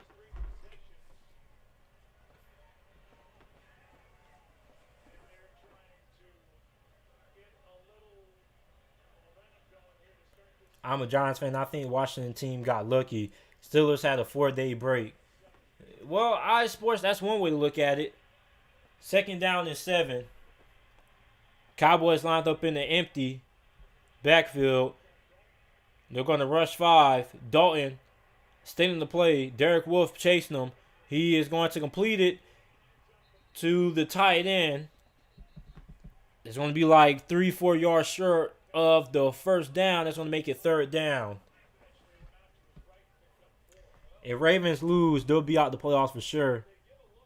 We're 11-9. Nobody talks about it. When we lose to none named, but they hop on our backs though. 11-0. My soul be crushed if the Ravens lose. It's 3rd and 3. Tony Pollard enters the game. The emotional guy, they're going to hand off to Tony Pollard, who picks up the first down. First down, Dallas. This is the best drive Dallas has had all this game. Remind you that Dallas hasn't even been able to move the ball all that much down the field without the turnovers and the special teams playing a part. So this is like the first drive of the game that Dallas has really moved the ball downfield offensively. Oh, they didn't get it, so it's 4th and 1. Quarterback sneak with Andy Dalton. It looks like he's going to pick it up.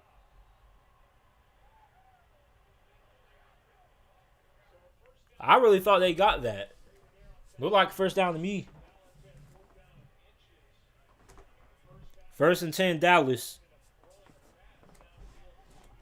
They had 4-day break and was still up 14, blew it. So one Gotti. Juju messed the game up though. Should they give Dak his max? Yeah, man. Well, I don't think they should give Dak the max, but I don't know. What do you think about the downfall of the Ravens this year besides COVID? I think injuries, play calling, there's a lot of things to take into account, but I think play calling has been really big, and the Ravens offense kind of struggling this year. Second down, Dallas after the run by Tony Pollard to the right.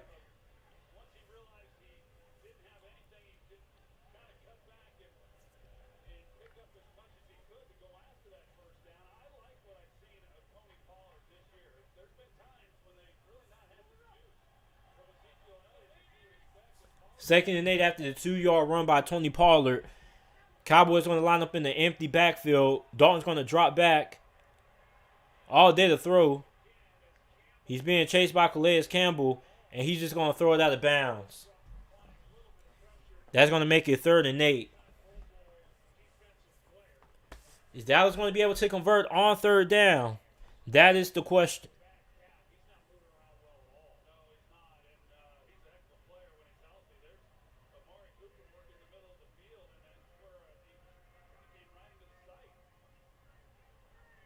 Marlon Humphrey has really struggled this game. Which coach gets fired first, the Steelers OC or the Ravens OC? Probably the Jets, knowing that their OC is Adam Gase. The Steelers aren't going to fire Randy Fichtner. People got to understand that. Ben Roethlisberger handpicked Randy Fichtner. He likes Randy Fichtner. That's why they fired Todd Haley. As Andy Dalton throws the ball downfield, intended for Michael Gallup, that's going to be incomplete. That's going to be 4th and 8. Dallas, once again, can't manage to get inside the red zone on offense. Steelers receivers spent more time practicing Justin Jefferson, TD dancing, catching the ball. Eh, I think that's really just juju. I'm asking all these questions about having ass. How's your day? I think my day was pretty good. Going to be a 53-yard field goal attempt by Greg Zuerlein to put Dallas on the board, and he misses it to the left. So the score is still 10-17 Dallas, and the Ravens are going to get the ball in good field position with a pretty short field to work with, and they're going to have the possibility of going up by 2 touchdowns, 2 possessions. College football playoff underdogs to make it. Cincinnati, Texas A&M. I think those are my 2 underdog picks to make it. I really want to see Cincinnati make it because I want to see what kind of impact a group of 5 school making it to college football will have on recruiting and everything else.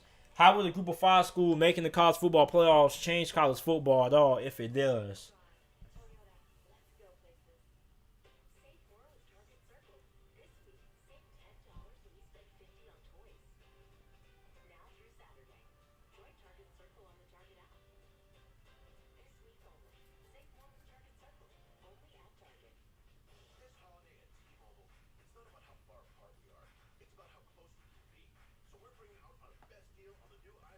Wait, so Cincinnati, I mean, they're currently ranked 8th in the college football rankings. But the thing with Cincinnati is that I think they have like a COVID outbreak, so they had to cancel their game against Tulsa. They're still in the conference championship game, but don't really know what's going to happen. But Cincinnati still has a chance if some things happen.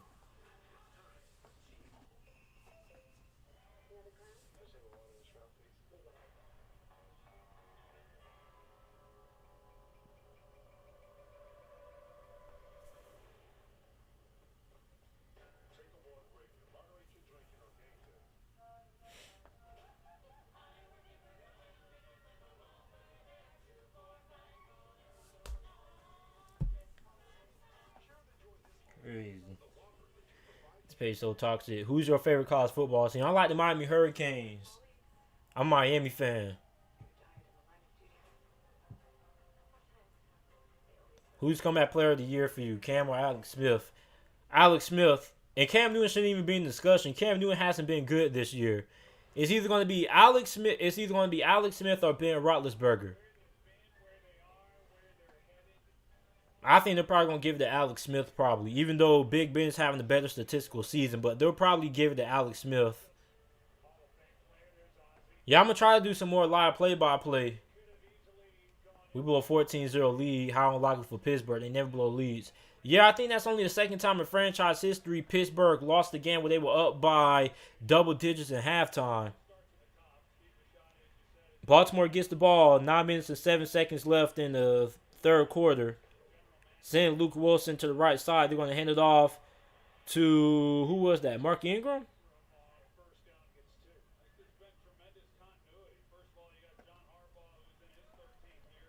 2-yard pickup by Mark Ingram. That's going to make it 2nd and 8.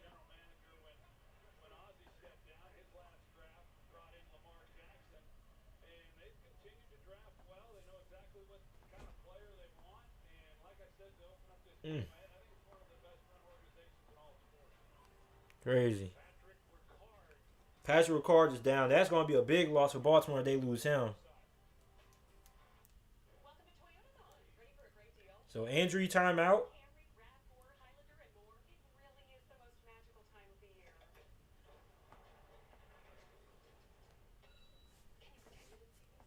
Injury timeout for Patrick Richard.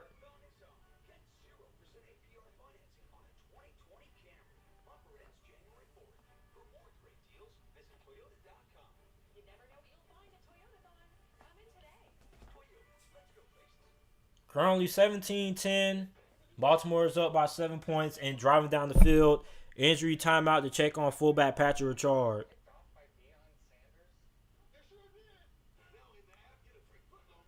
Detroit's going to win it all one day. Man, one guy, stop it, man. Stop it.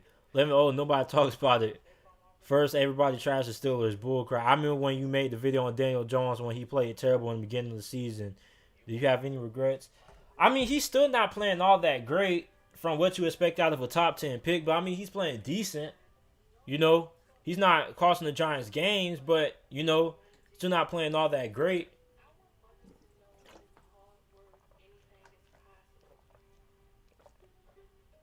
Speaking of Daniel Jones, I got to make an injury update on Daniel Jones tomorrow.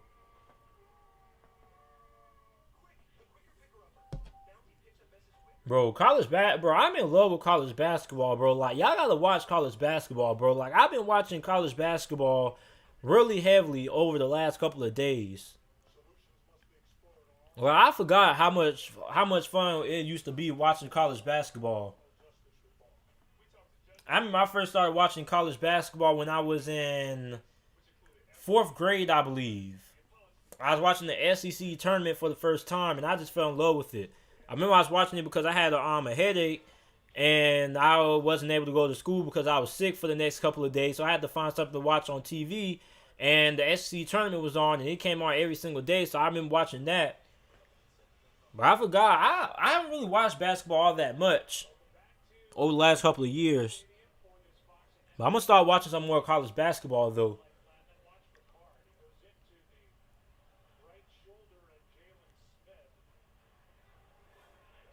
Second and 8. Baltimore sends J.K. Dobbins in motion. Lamar Jackson going to keep it. He picks up 2 yards on the run.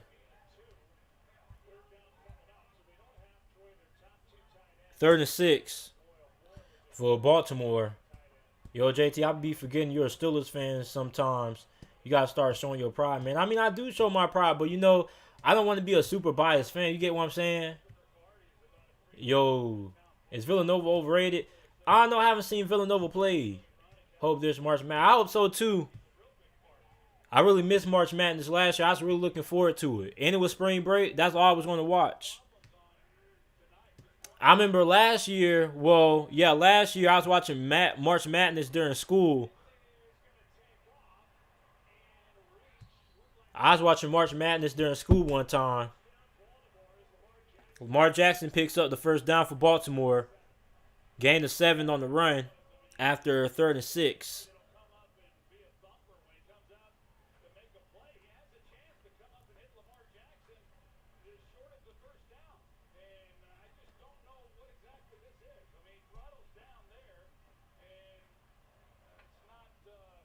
Arthur Smith with a really bad pursuit angle. He didn't even try to catch Lamar Jackson.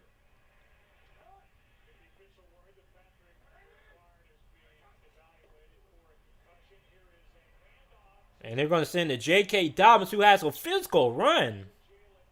Wearing right past Leighton Vander Esch. I think the big reason for Dallas' struggles defensively has been the decision to switch from a 3-4 to a 4-3.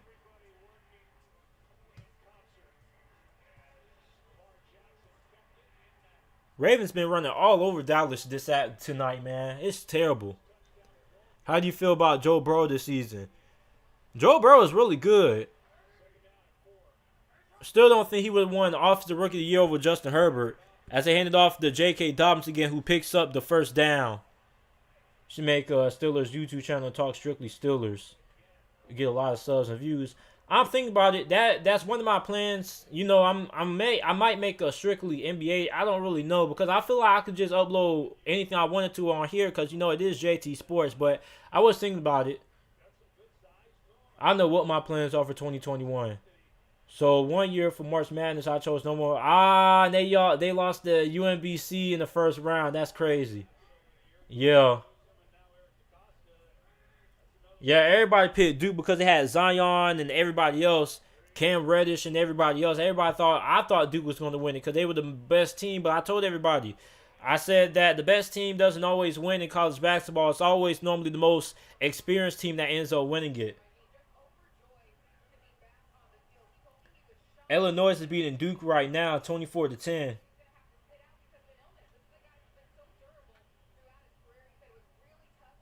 Yeah, I might have to watch some more college basketball, man. Probably what I'm going to watch before I go to sleep. 2nd and 5. Play action fake. Incomplete.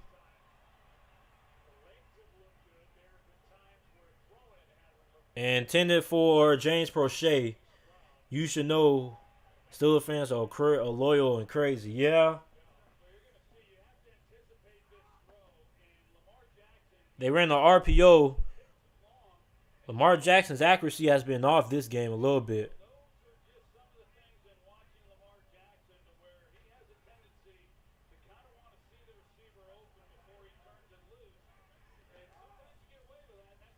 Third and 5.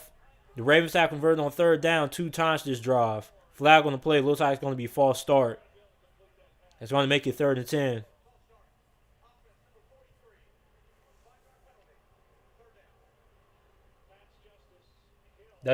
Does anybody have ESPN Plus?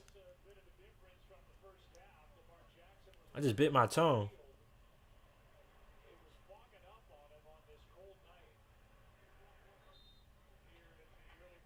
Yeah, I'm gonna have to watch some more college basketball. No more games come on. Oh, Miami found a way to beat Purdue. That's crazy. My Hurricanes found a way to beat Purdue on 3rd and 10. Lamar Jackson looks like he's going to run with it. And he is going to pick up the 3rd down conversion. Once again, that's going to be the third down conversion of the drive for Baltimore. As Baltimore has chewed up pretty much the whole entire quarter, really. Baltimore has controlled time possession in the 3rd quarter. We're like 4 minutes left of the 3rd quarter, and Baltimore still has the ball. They got the ball with like 8 minutes left. Now they still have the ball with 5 minutes left.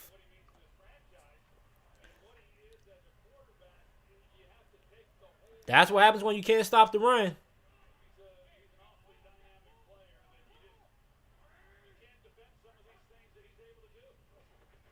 Play action fake. Lamar Jackson all day to throw. He's going to throw it downfield to Hollywood Brown, who catches it for the touchdown. Touchdown, Ravens. That was a nice throw.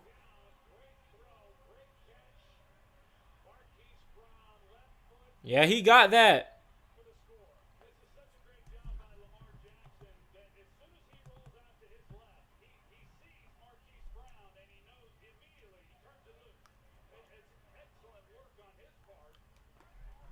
So the Ravens are going to go at 24-10.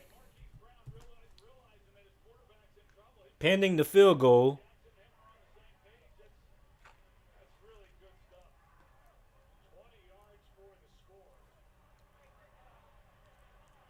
Yard touchdown for Marquise Brown and the Baltimore Ravens. And the Ravens go up by 2 touchdowns against Dallas.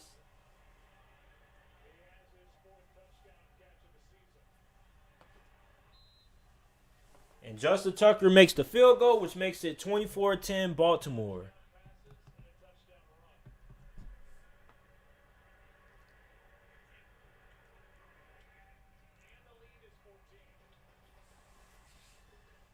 So Dallas is really going to have to get something going this drive if they at least want to have a chance of trying to stay in this game.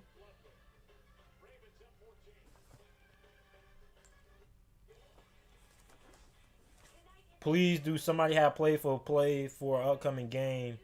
I'm low-key enjoying it, JT. I'll try to do some more. I was going to do Rams versus Patriots, but everybody's doing a play-by-play tonight. So I'll see.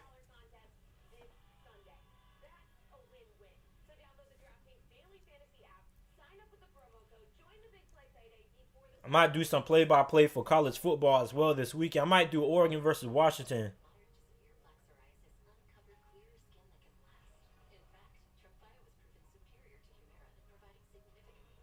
Got something stuck in my teeth.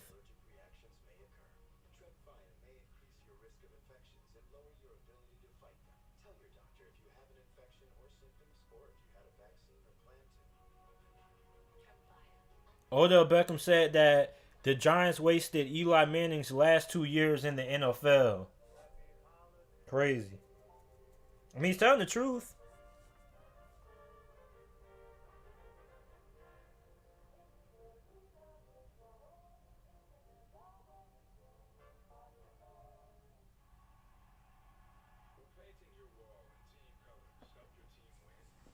Do you guys feel like the Giants wasted the last 2 years of Eli Manning's career?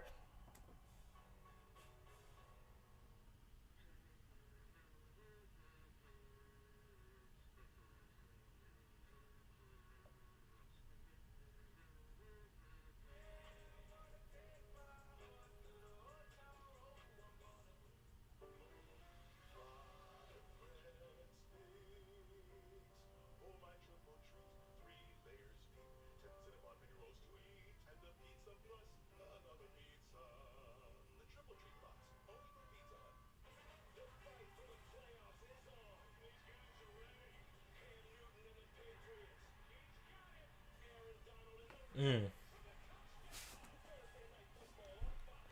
I might do the Rams versus Patriots. I don't know.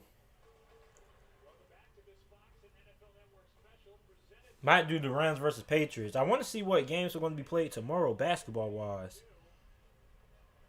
College basketball.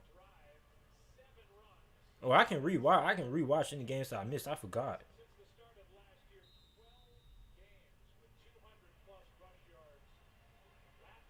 Wednesday, couple of teams play on ESPN Plus.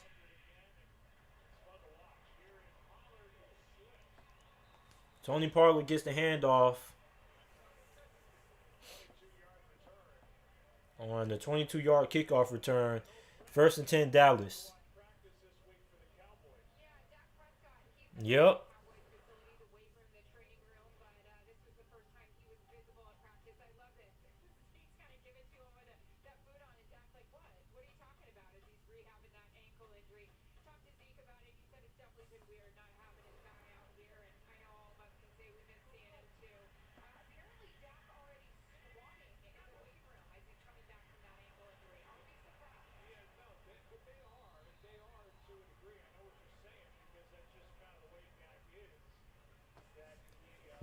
Can you do OSU college basketball play-by-play? As a Giants fan, yes, I think they wasted his last 2 years. But if anything, I don't care what anybody think. Yeah, he's still a Hall of Famer in my opinion. Can't tell the story of the NFL without Eli Manning. Second and 7 for Dallas with 4 minutes left in the third quarter. Andy Dalton in an empty backfield. Zeke lined up wide. He's going to throw it to Zeke, who picks up the easy reception there. That's going to make it third and 2, I think. They're going to take that every time, that out route to the sideline.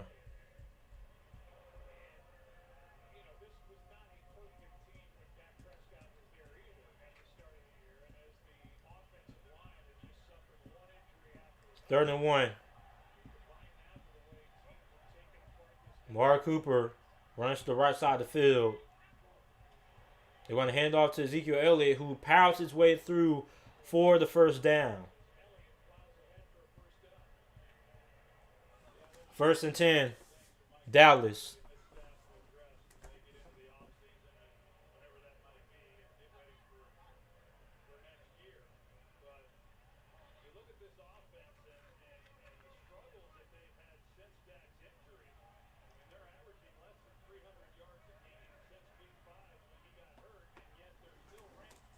Here we go, first and 10.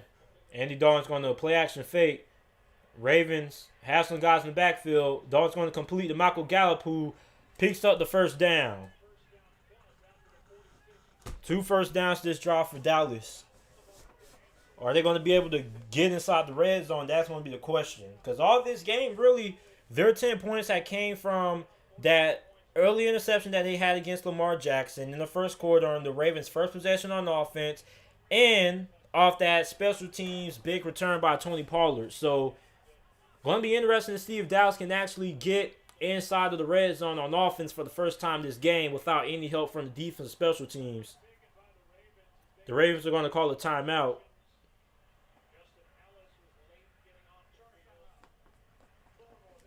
Ravens are going to call a timeout.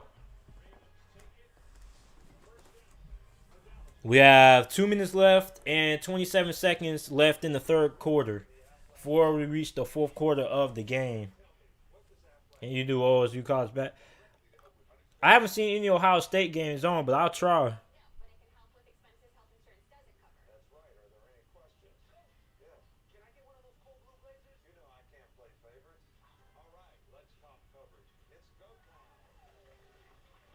Yeah, hopefully it's some hopefully it's some college basketball games I can watch before I go to game before I go to sleep.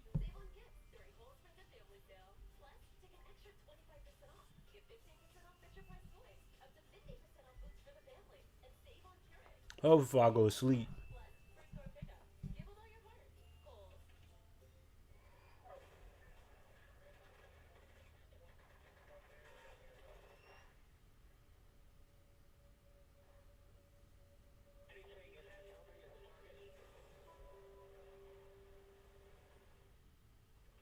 I don't know how Miami beat Purdue. That's a surprise to me.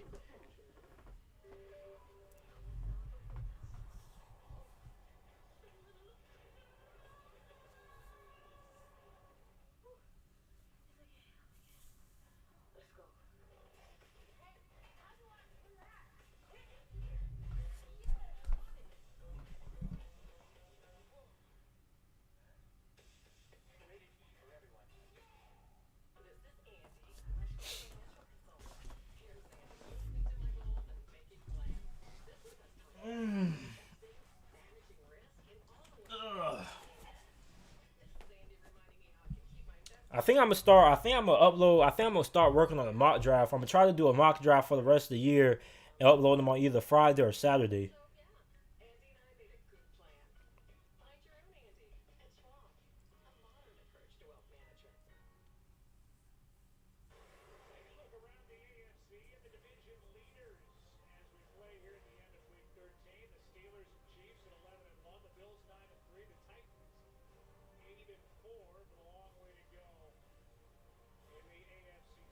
Mm.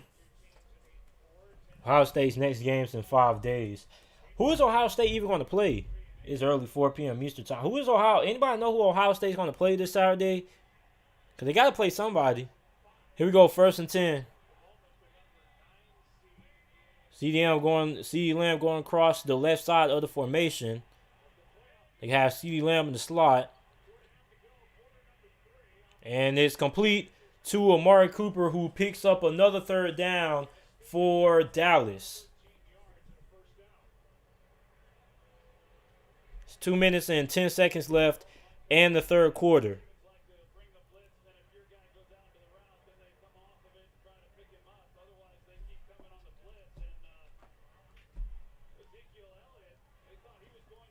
Cleveland. Amari Cooper has 5 receptions for 53 receiving yards. Dallas play action.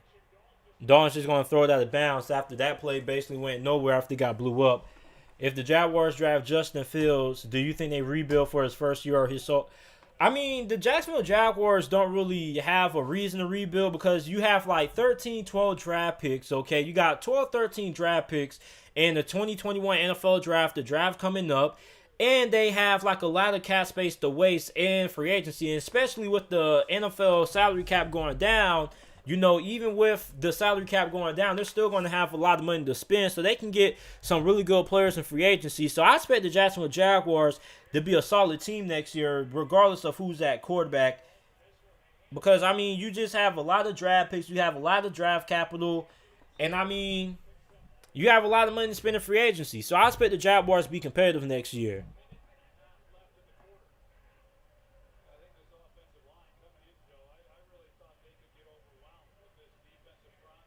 It's 3rd and 7 right now for Dallas.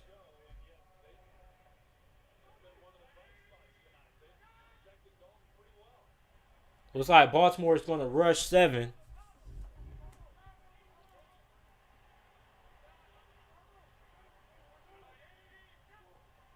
And they are complete. And that's going to be another 1st down as the Cowboys are having their best drive they have had all game offensively. They might be able to put some points on the board. Down 2 possessions, down 24-10.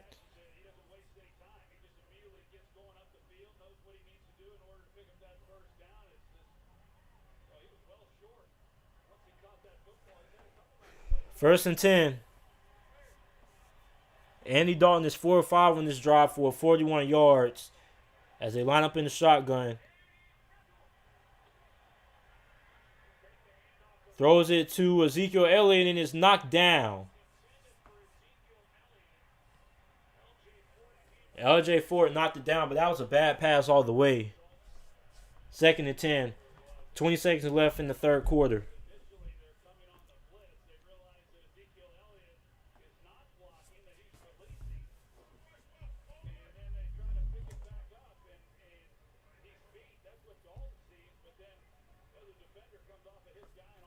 Mm. 2nd and 10. They're going to hand it off to the right side to Tony Pollard. And that is going to be the end of the 3rd quarter. Fourth quarter coming up. The Ravens are up 24-10 with the Dallas Cowboys threatening to score outside looking into the red zone. 3rd and 7 when we come back.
What's up, man? How you been?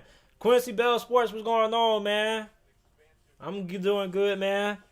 Man, Quincy Bell, man, I don't know about you, bro, but I've been enjoying college basketball this year, bro. Like I forgot how much fun it is watching college basketball. Quincy Bell, you don't know how hooked I am on college basketball, man. Like I literally can watch college basketball all day, Quincy. Like I was just like before this, I was watching Creighton take on Kansas. I forgot how much fun it is to watch college basketball, man. Speaking of college basketball, once this game is over, I'm gonna play this next. I forgot I had this. I brought this like 2 years ago. Since the Cowboys are terrible, I think they should trade Zeke. Do you agree? I mean, they should because they had Tony Pollard, but I don't really know who would take on Ezekiel Elliott's contract.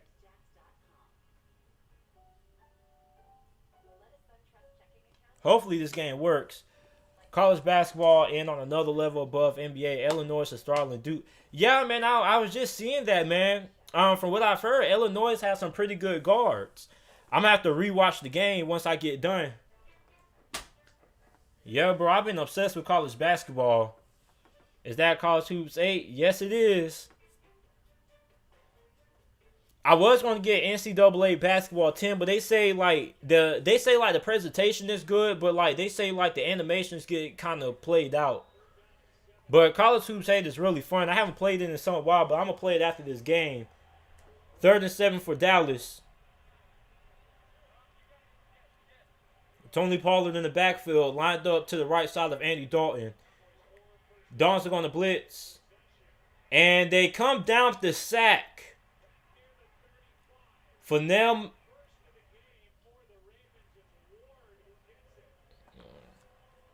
is that called? Yes, it is. Do you got next gen? Young? No, I don't got next gen yet. I don't got the new Xbox, but I'm about to get in a couple of I'm gonna get in a couple of days.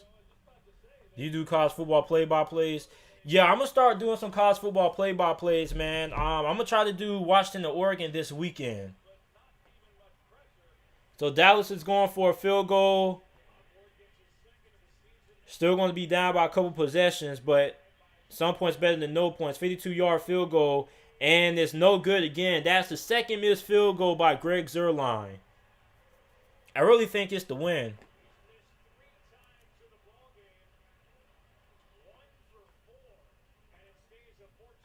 Man, Dallas has left a lot of points on the field. I have to think it's the win in this game because they had 12-mile-per-hour winds. Pretty hard to make a field goal in those conditions, but still.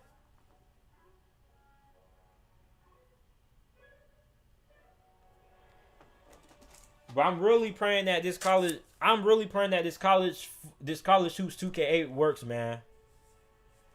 I need to make my college football picks today. Yeah, man. Miami plays North Carolina. I think that's the game of the week. I don't like how Cincinnati got pushed down the rankings by Iowa State.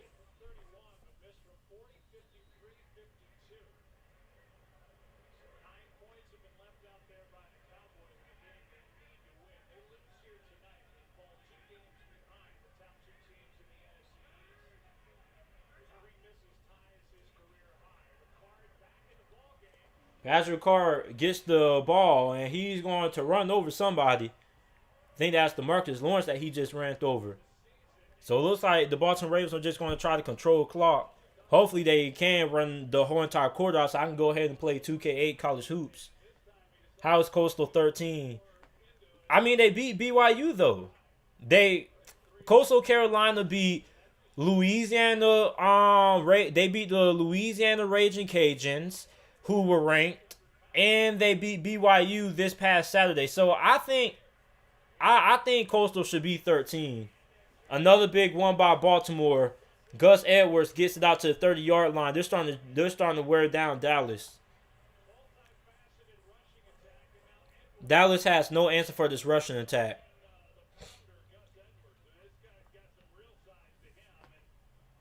I don't think Coastal Carolina should be at number 5. I think that's way too high. I think they should be. I think 13 is a really good ranking for them. I mean, you could say they deserve to be like number 11 or something like that, but I'm not mad at number 13. As Lamar Jackson keeps on a read option, he is going to pick up another first down for Baltimore as he gets hit by 2 Dallas Cowboy defenders.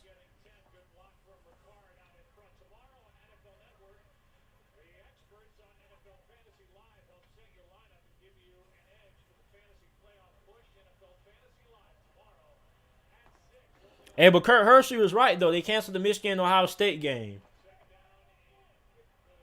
Coastal has 2 top 25 wins or 10-0. That's twice as many wins as ranked teams as Ohio State, Texas A&M, and Florida. Yeah, that is true, but I mean...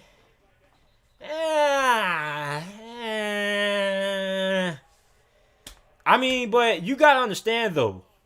Texas A&M beat Florida when they was ranked number 4th in college football, when they was ranked in the top 5. So if you beat a top 10 or a top 5 team, I think that should count as 2 wins. You get what I'm saying? So like being a top 10 team is good. And if you beat 2 top 25 schools, that's great. But if you beat a team that's in the top 5, top 10, you deserve to be ranked, in the top 5. So I don't have no problem with Texas A&M and Florida being ranked where they are. I just can't put Coastal Carolina there because although they have beaten more top 25 opponents, they haven't beat a top 10 opponent. And I think that top 10 opponent rate weighs a little bit more heavier than the top 25 opponent. Notre Dame is overrated because they beat Clemson in overtime, but they almost lost a backup QB. I think Notre Dame is pretty good this year, man. They're really good up front. They have 5 good tight ends that they utilize. Their defense is really good as well. I think Notre Dame may have the most underrated defense in college football. They definitely have the best defense out of every single school that's going to be eligible to make the college football playoffs this year. They're going to hand it off to Mark Ingram, who has a very good run as he nears the 10-yard line of Dallas. And Baltimore's just going to run down that clock. And University of Louisiana beat Louisiana State, only have 1 loss. How are they not ahead of Iowa State? Well, Quincy Bell, they did lose to Coastal Carolina. And Louisiana Lafayette has had a lot of close games. I watched almost every single University of Louisiana Raging Cajuns game this year. But I don't think Louisiana really has a case, man, because they only beat 1 team. And that was week 1. Mark Ingram gets the ball again. Looks like he's going to be at the 7-yard line of Dallas.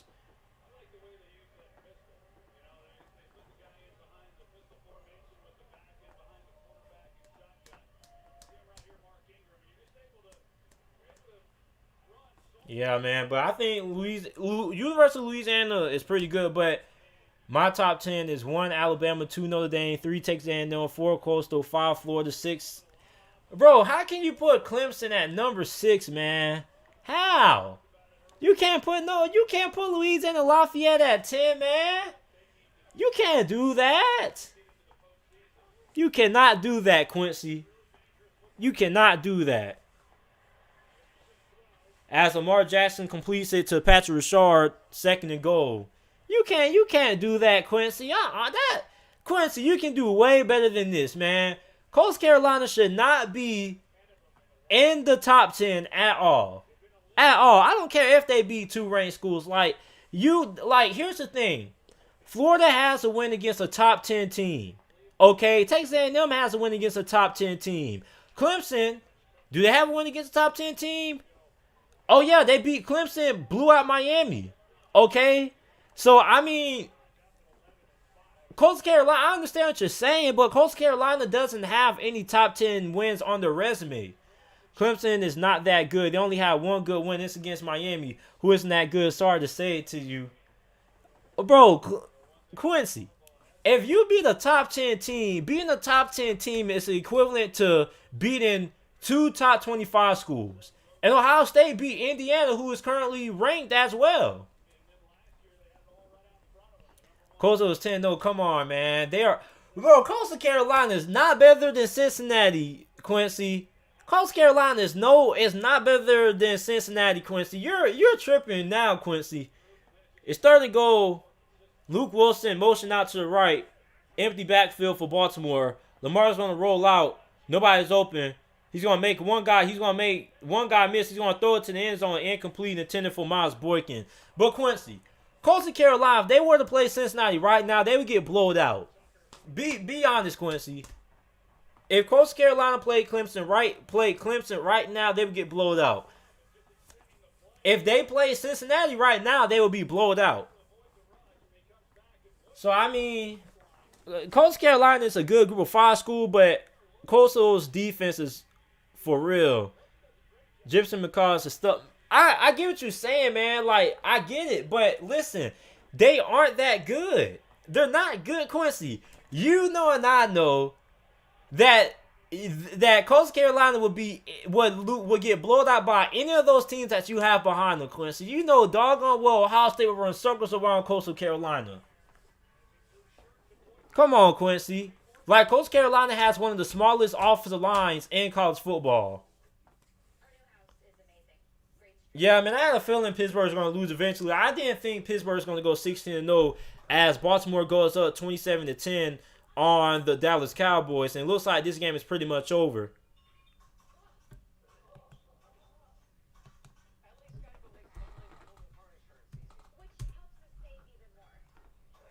Looks like this game is all but over. But Quincy Bell, man, you know doggone well Coastal Carolina is not better than Texas A&M. They're not better than Clemson. Because if Coastal Carolina played Clemson right now, Clemson will blow out Coastal Carolina, and it would not even be close. So come on, Quincy. Come on. If Ohio State played Coastal Carolina this weekend, it would be a blowout. We can play the game. We can play the if game until the cows come home. Let's just talk about what the resume is and how Coastal stacks up with the best. They don't stack up with the best, though. They're not one of the best teams in college football.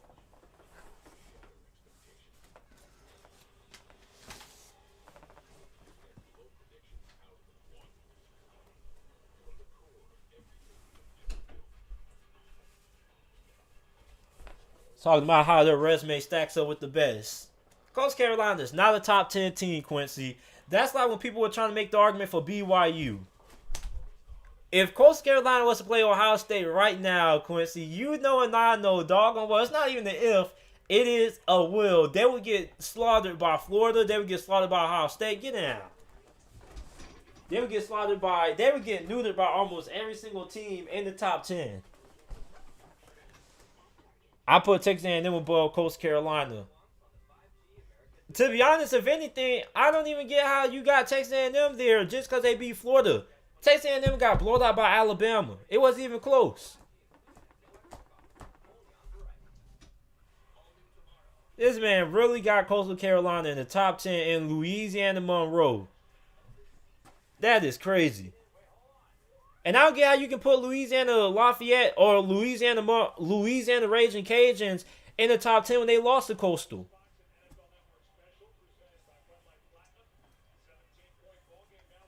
I mean, that's crazy, man. I mean, I get what you're saying, but still, Quincy, still. I can't let that slide. BYU hasn't beaten anybody. BYU beat a ranked Boise team, Quincy. They beat ranked Boise. Quincy.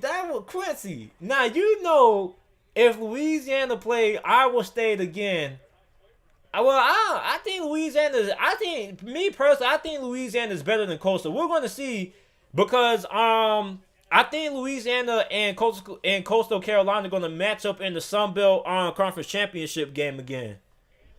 And the last time they played, the game was pretty close.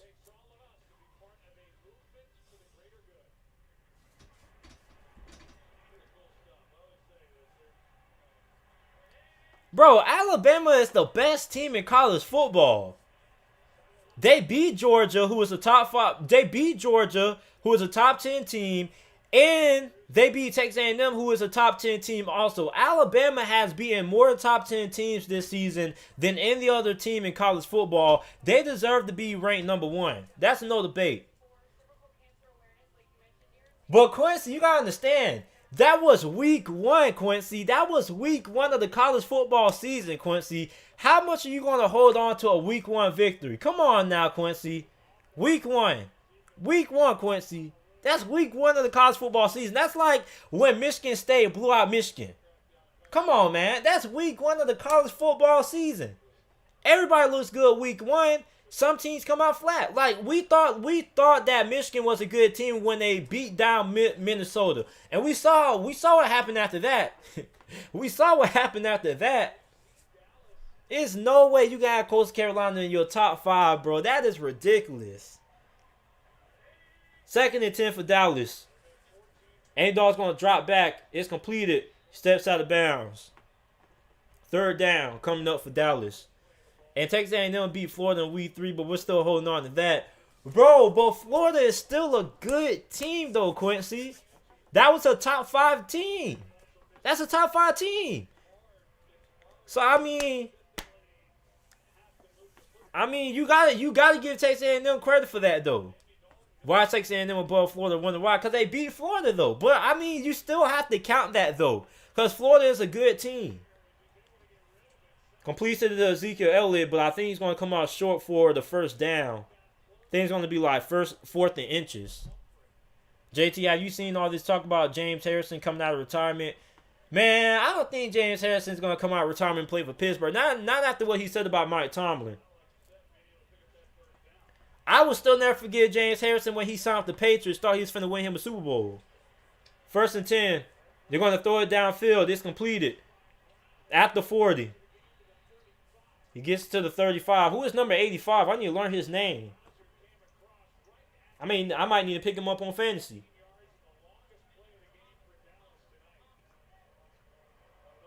That was a good route and a comeback route. Perfect timing and everything. I really can't believe Quincy is making an argument for Coastal Carolina. Coastal Carolina. I cannot believe it.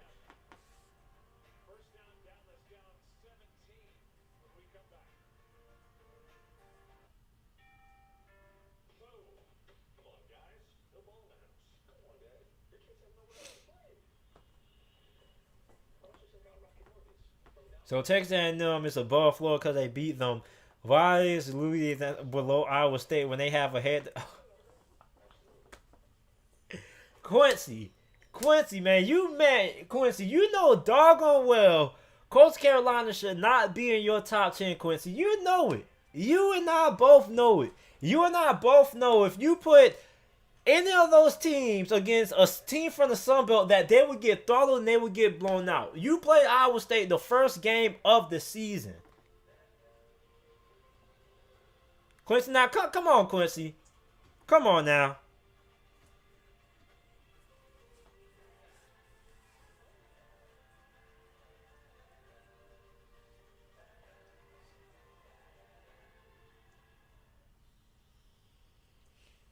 Come on now, Quincy. I wouldn't be mad, though, if we came back. Well, Quincy knows that. I get what he's saying, but at the end of the day, just cause you beat two top 25 teams doesn't make you a top 10 team. JT, we beat y'all. Yeah. Sniper plays. Yeah. At the end of the day, we're still going to the playoffs. We have a better record. At the end of the day, if we make it to the Super Bowl and we win it all, that loss of Washington won't matter. Quincy, I'm still trying to figure out how Miami came back against Purdue because last time I watched the game, Purdue was beating Miami like 20-2. And Miami is without our best player, Chris Likes. My top 10 are number 1, Alabama, number 2, Ohio State, number 3, Clemson, number 4. You put Miami over Notre Dame? He said, I just first don't like Notre Dame. 6, Texas A&M, 7, Georgia, 8, Indiana, 9. Wow. This man put Miami at number 4. You got to be a Miami fan. I'm saying I wouldn't be mad if James Harrison came back, though. Not going to lie. My Cowboys need to blow up the defense. Yeah, they do, bro. I don't even think it's the defense. I think it's the scheme because they did switch to a 4-3. I think they need to go back to a 3-4. Switching to a 4-3 was a terrible decision. I mean, you were talking spicy. I was just trying to tell you, though, but if we make it... Bro, that's crazy. I have a lot of Purdue fans. They are pissed. Yeah, I mean, I don't understand that. We was down 20-2. I don't understand how Miami came back and won that game. Connor Schultz picks up another first down for Dallas. Why does Dallas always play good when the game is over? And stay in bounds so we can, get some more of that clock out. So I can play 2K8 college hoops. Hopefully Baltimore gets the ball back and they just chew the rest of the time out. 1st and 10. Dallas is in the red zone. Screen pass to Ezekiel Elliott. Ezekiel Elliott, he is going to get in and he is going to be in. It's going to be 1st and goal for Dallas. That was a good screenplay. I'm not even going to lie. Everybody got a hat on the hat. That was a pretty good screenplay. Say we don't beat Bucks in the first round. I don't think Washington beat the Bucks in the first round, bro.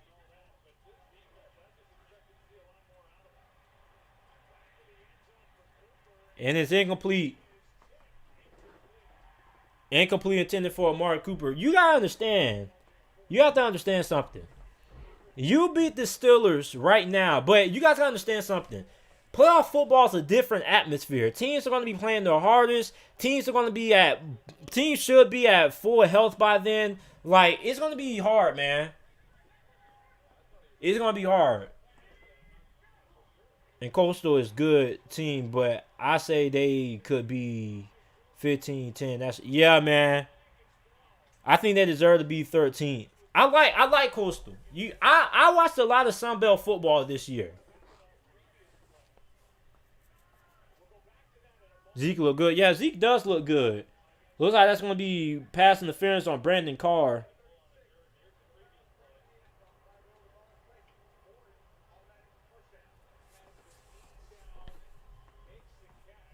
I'm going to go live soon for my college picks. You can watch me explain why Coastal is not a top 10 team, Quincy. Coastal is not a top 10 team, Quincy. You know it, and I know it too.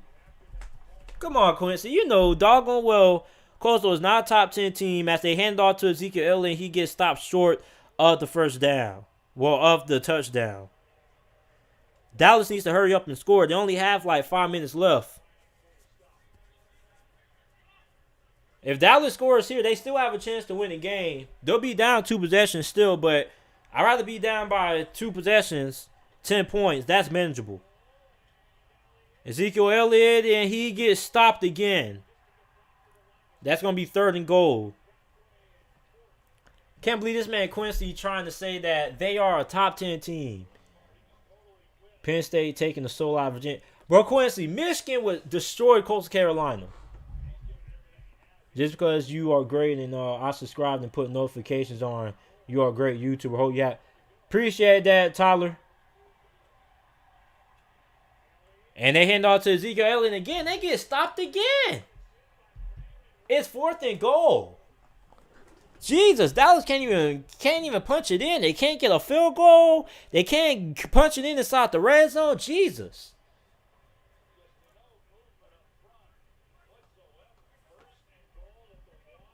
Exactly.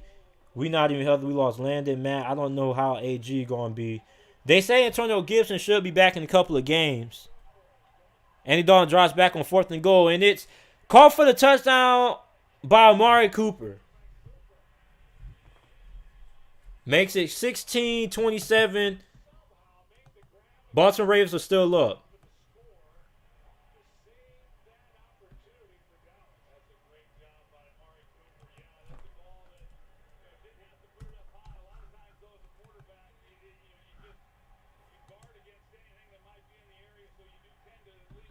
Sixteen 27.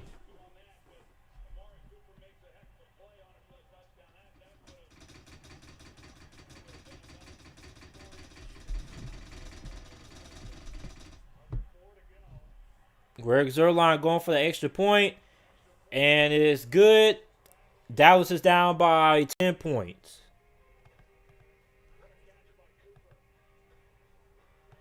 And with that touchdown, I have just lost my fantasy matchup for the week, but I don't care because I'm already in the playoffs. Would have won if I never started Justin Herbert against the Patriots. Without that, but y'all need that loss of reality check. Y'all need that loss in my opinion because we were getting rewarded for media. Yeah, man, I agree, man. I agree.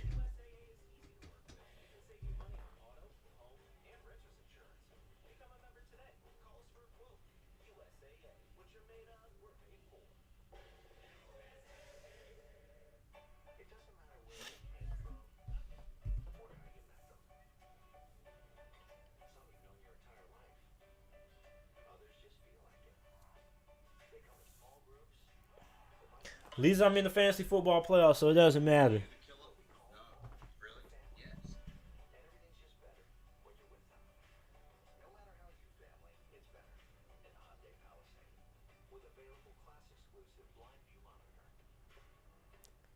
Will the Pats sneak into the playoffs? I mean, there's a possibility they could, but they'll need a lot of help. They're going to need a lot of help. They're going to need Baltimore to lose because Baltimore has one game up on them. They're going to need the Miami Dolphins to fold their last couple of games. Miami plays Kansas City this week. I mean, there's a possibility. I don't think we can come back. With the Pats sneaking to a point to win off, our playoffs started this week for fantasy. I'm getting rocked. I'm down 70, Quincy. Oh, my God.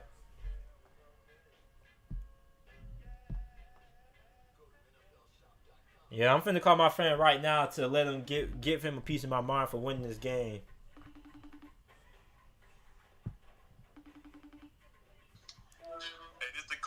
Bro, I just want to say that you suck, bro. Like, what is your point of starting your players, bro? Like, just to beat me, bro. Like, you that salty, you not in the playoffs, bro? Come on, bro.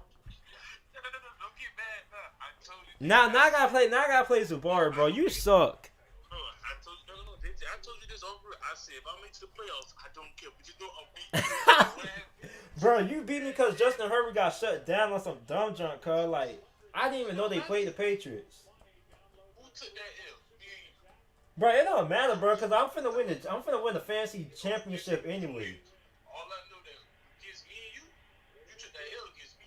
It don't matter, bro. I'm finna win the fantasy championship. That's games. That's all I got. I'll wait on this call too, because I knew you were gonna say something. Like, I really beat it. Like, he really thought I was gonna beat him. And I told him, I said, bro, I'm gonna beat you. Bro, congratulations. You won. What? Dallas just got the offsides kick. Are you serious? Hey, Dallas better come back and win. They got the offsides kick back, it looks like. Oh, shit. Look now. That's my Ravens defense. What are they doing over there? I need y'all boys to fold. Well, it don't matter because Amari Cooper just scored a touchdown. So that, I mean, you won your little meaningless game. Have fun in the, whatever they call it, the playoff brackets for the losers. It don't matter. Have fun in the playoff bracket for the losers. I didn't even have to play for real, cuz like I was playing you. Like I didn't know you was gonna go for real. You said what? I mean, I'm already in the playoffs, so it don't matter. So I mean, I said I don't care if you're in the playoffs or not. I said all I do. I said I'm gonna beat you. The time we play, I said I'm gonna beat you. I mean, congratulations. You said Ben? I mean, I said congratulations. I mean. Oh, not congratulations. That's great. But just know if you would have beat me, it would have whole different story. I mean, I wouldn't have care. I would be like, you still suck, but you mean. But I mean, have fun watching the playoffs from the losers bracket. Bro, I don't care about the loser. I don't care about that. I ain't care no more. I just want to play against. I was talking about playing against you. That was it. I don't care no more about the game. I really don't care. I just want to play against you. They beat you, and that's what happened. I mean, but you can at least give me Devontae Adams though, since your season over. My God, that can't work, my boy. You gotta do it yourself. You know what I'm saying? Bro, that sucks, bro. Like your season over, bro. You're not using them. That's cheating, bro. That's cheating, bro. That's not cheating. That's helping the brother out. All right. How we gonna do that? If you win your first game, right? You win the first game, and you win the Super Bowl, I got you. Bro, I don't need him after that, cuz. Like, you know, like, I'm gonna be mad. Who I'm gonna be matched up against, cuz? I'm gonna probably be matched up against, hope not Zubari. Yeah, I'm gonna be matched up against either Devin, the Asian Devin, or Wesley. Okay, after the Super Bowl, so you don't want to go to the Super Bowl. So when you go to the Super Bowl, you don't want. Nah, I mean, yeah, I do want it, but I'm probably not gonna need him. Okay. So if you beat Wesley or Devin, I got you. I'll send you over. All right, bro, but I mean, you who is your homies team? My homies is a Jaguars fan, / Kansas City Chiefs fan. He's a bandwagon. No. I'm a Chiefs fan. I don't know. No, you're a Jaguars fan. Bro, you and Donovan are the fakest bandwagon fans I ever seen in my life. You boys you guys go die hard for the Jaguars until they start sucking and then you switch teams. Bro, you was just on, bro. You was on my Instagram, bro. Was you not on my Instagram page saying the Jaguars going to the playoffs after y'all beat the Colts? After y'all beat the Colts, you were telling me how y'all was going to the playoffs, cuz. I live in Texas. I had to be a fan. You know, I'm just a fan. But my main team is the Chiefs. Bro, you do this every year, bro. Every time the Jaguars suck, you turn into a Chiefs fan, bro. You do this every year, bro. You and Donovan, bro. The Jaguars so sorry they make y'all switch teams. My team ain't sorry. We just need a quarterback. So what's gonna happen when Florida gets dog dragged by Alabama? You gonna turn into a Alabama fan then? We're not getting dog dragged, nigga. I don't know what you thought that is. What you think this is? Y'all getting, bro. Y'all losing to Alabama by like 10 points, bro. JT, and we win that. We gonna win that game. Bro, how y'all gonna stop Devonta Smith? How they gonna stop us? Bro, they can stop, bro. Alabama can get stops on y'all. I don't think y'all gonna get any stops on them. I don't know. Y'all can't stop the run. Y'all can't stop the run. That's the only way they gonna beat us. You said what? I'm telling you this. Don't. All I'm saying is the only way that Alabama, two ways Alabama it's so gonna happen. They're gonna run the clock out with the ball. They're gonna run the ball all game. And it's gonna be a low scoring game, but Alabama gonna win probably by like 27-17, maybe like. It ain't gonna be no low scoring game. I think Alabama can just run the ball and score 35, 42 points. Yeah, that's if they're not running the ball like that. They can run the ball for 42 points, bro. Like that's how bad y'all run defense is. Y'all probably gonna give up like several 60-yard runs by Najee Harris.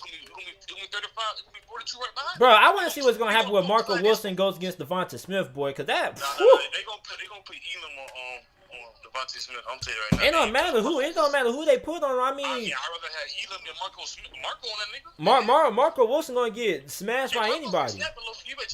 First off, Elam is in a race for the best corner in the nation.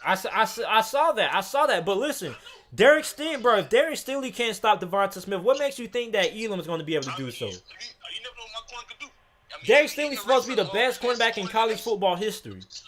Oh my God, like I said, when that day come, bro, I just want y'all to lose so y'all can play Miami in the Orange Bowl and we can blow y'all boys out. Because you Florida fans so cocky. Like y'all was scared to play UCF. Y'all don't want to play Miami in the bowl game. Just admit it.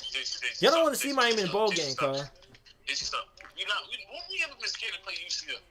Bro, when y'all didn't want to accept the home for home. Bro, that's gonna be, bro. So you tell me that we scared to play UCF? Yeah. We ain't accept the offer. Yeah. That's crazy. That's really crazy. Y'all scared to play UCF.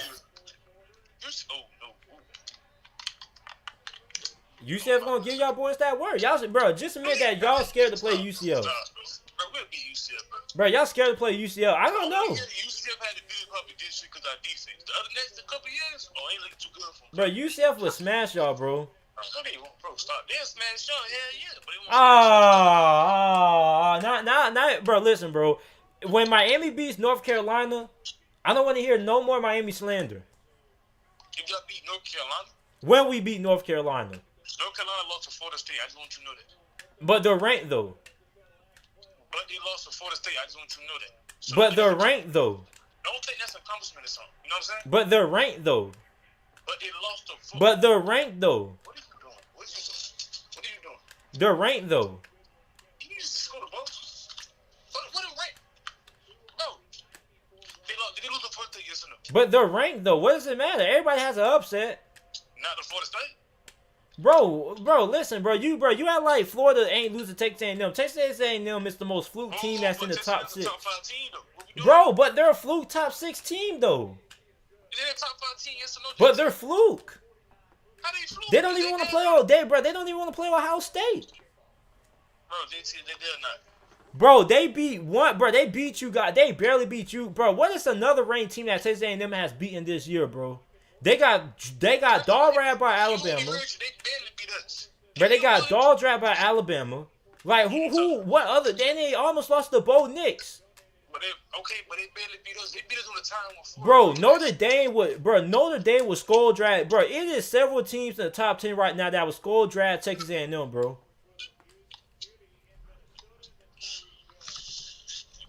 Texas A&M is overrated, bro. I never said it wasn't, but I'm not saying like they're a bad team, though. They're not. They're just not a top 5 team.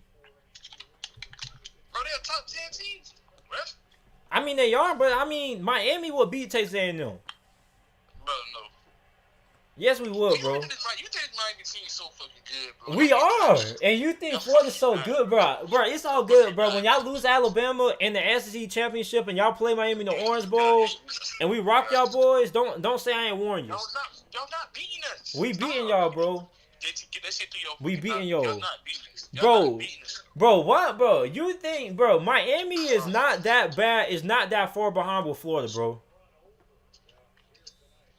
Y'all not, bro. Y'all good, bro, but y'all is a tier 2 program in the SEC.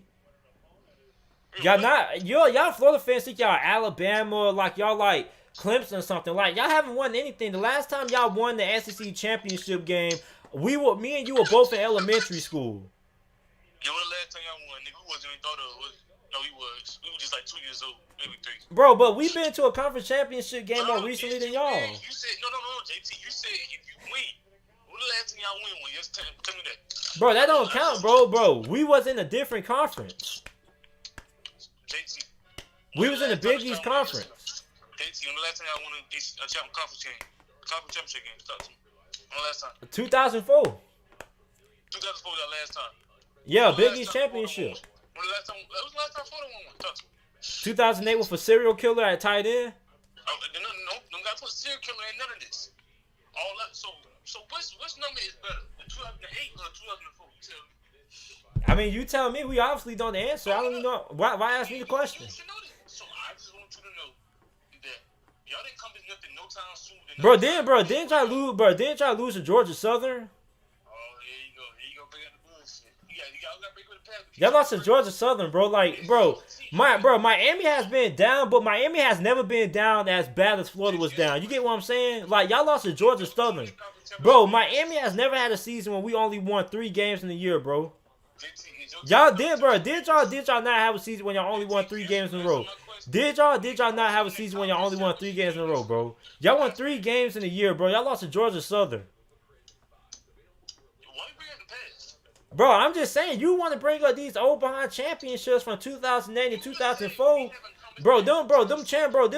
Those championships old and dry. They old and dusty. Go dust them off. Bro.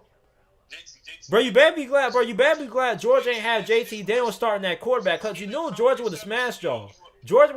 They had JT Daniels starting. Bro, it's all good, Molly. Enjoy your little SEC East championship game, SEC East championship title, because next year you're not winning it. You said what? It don't matter. They're gonna lose regardless. Bro, what's the use of going to a conference I'd rather go to Bro, listen, Marlon. I'd rather go to a conference championship game and be competitive than go to a conference championship game and get blown out by Alabama. Y'all not winning. Bro, the last time y'all went to the SEC championship game, y'all got smacked by Alabama. The You know what I'm last, saying? Last time we don't have the same team, we don't have the same coaching style, you don't have the same nothing. bro, y'all still not, bro. Y'all is nowhere close to as good as Alabama. Y'all nowhere close to as good as Alabama. Bro, all I know, I just can't understand a person that's not in a conference championship team. Bro, I can't wait for y'all to lose Alabama, bro. Cause I promise you, Miami's gonna smash y'all, bro. I just want you to know one Bro, thing. Miami's gonna smash y'all, bro. I don't care. Set up my man, them sorry ass Hurricanes. I just want you to know one Sorry behind Hurricanes. Your starting quarterback couldn't even start over De'Aaron King in high school. Your starting quarterback was a bench woman to De'Aaron King in high school, bro. For all 4 years, he was riding that bench. He was riding that high bench. Yes, he is. Yes, he is. Yeah, he is. He should be. He should be. He should be.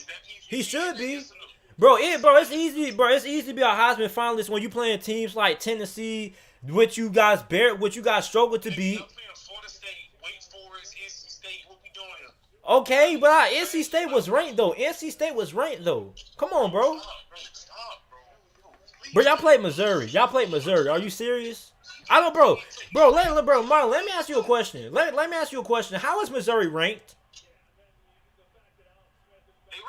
How are they ranked? Who did they beat? Who did they beat? Bro, ain't no way you can tell me Missouri is good, bro. Missouri? Bro, Missouri is not good, bro. But they got blown out by every single good team they played.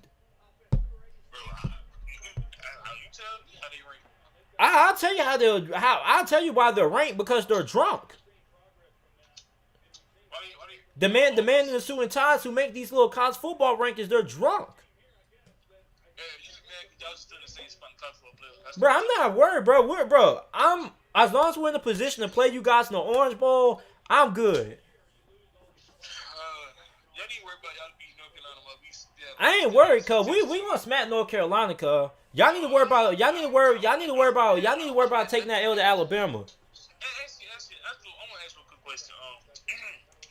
You still a fan? Let me ask you. Here you go. You want to watch the game yesterday, yes or no? You had to watch the game, right? Yeah, no definitely. Yeah. So, do you think that team still can win a Super Bowl, yes or no? Yeah. Okay. Bro, let me tell you something, bro. You asked me last week, did I think we was going to go 16-0? I told you no. You asked me, did I think we was the best team in the AFC? I told you no. So it's not like, bro, I told you we was going to lose eventually, bro. Like, you listen, losing that game to Washington. No, I never said that, y'all. I told you this. I said, y'all good team, but I just feel like y'all offense gonna sell y'all in the playoffs. That's all. But it's not though, cause look, we got a reality check, bro. Bro. Losing to Washington was the best thing that happened to us, bro. It's not gonna change our offense. Bro, yes, it did, bro. Did you see how many drops? Bro, we had 8 drops last night. Eric Ebron had 5 drops alone. Bro. That ain't got nothing to do with, bro. You losing got nothing to do with you dropping the ball. Yeah, we had 8 drops. What you mean? We had several drops on third, bro. We had a reality check that we have a lot of things that we have to work on. Okay, we need to stop playing like, bro. Here's the reality check that we need.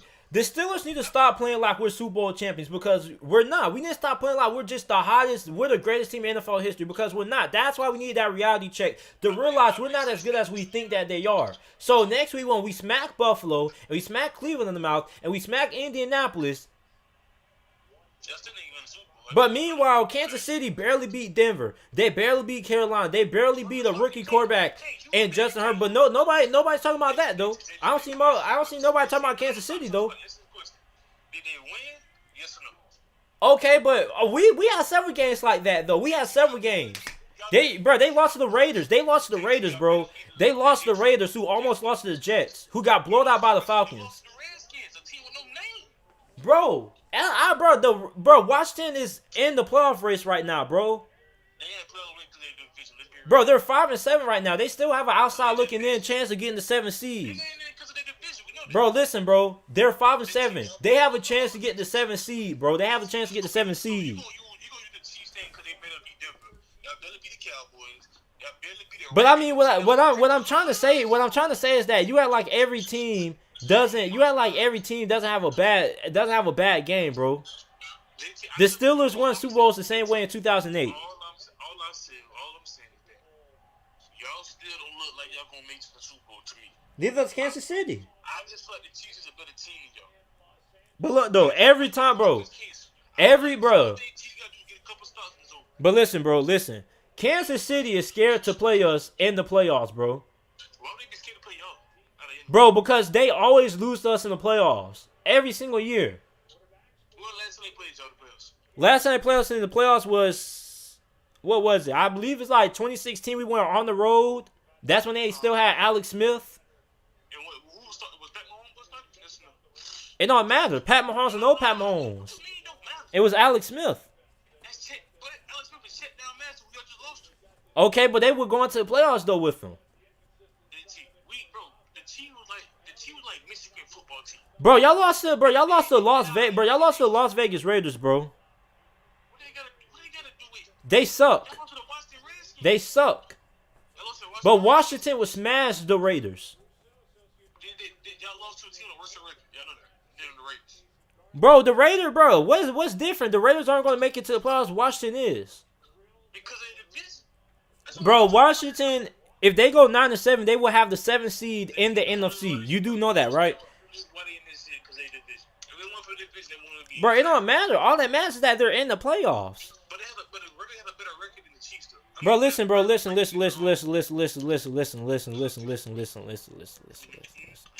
I don't appreciate how you come on and you try to talk smack about Pittsburgh.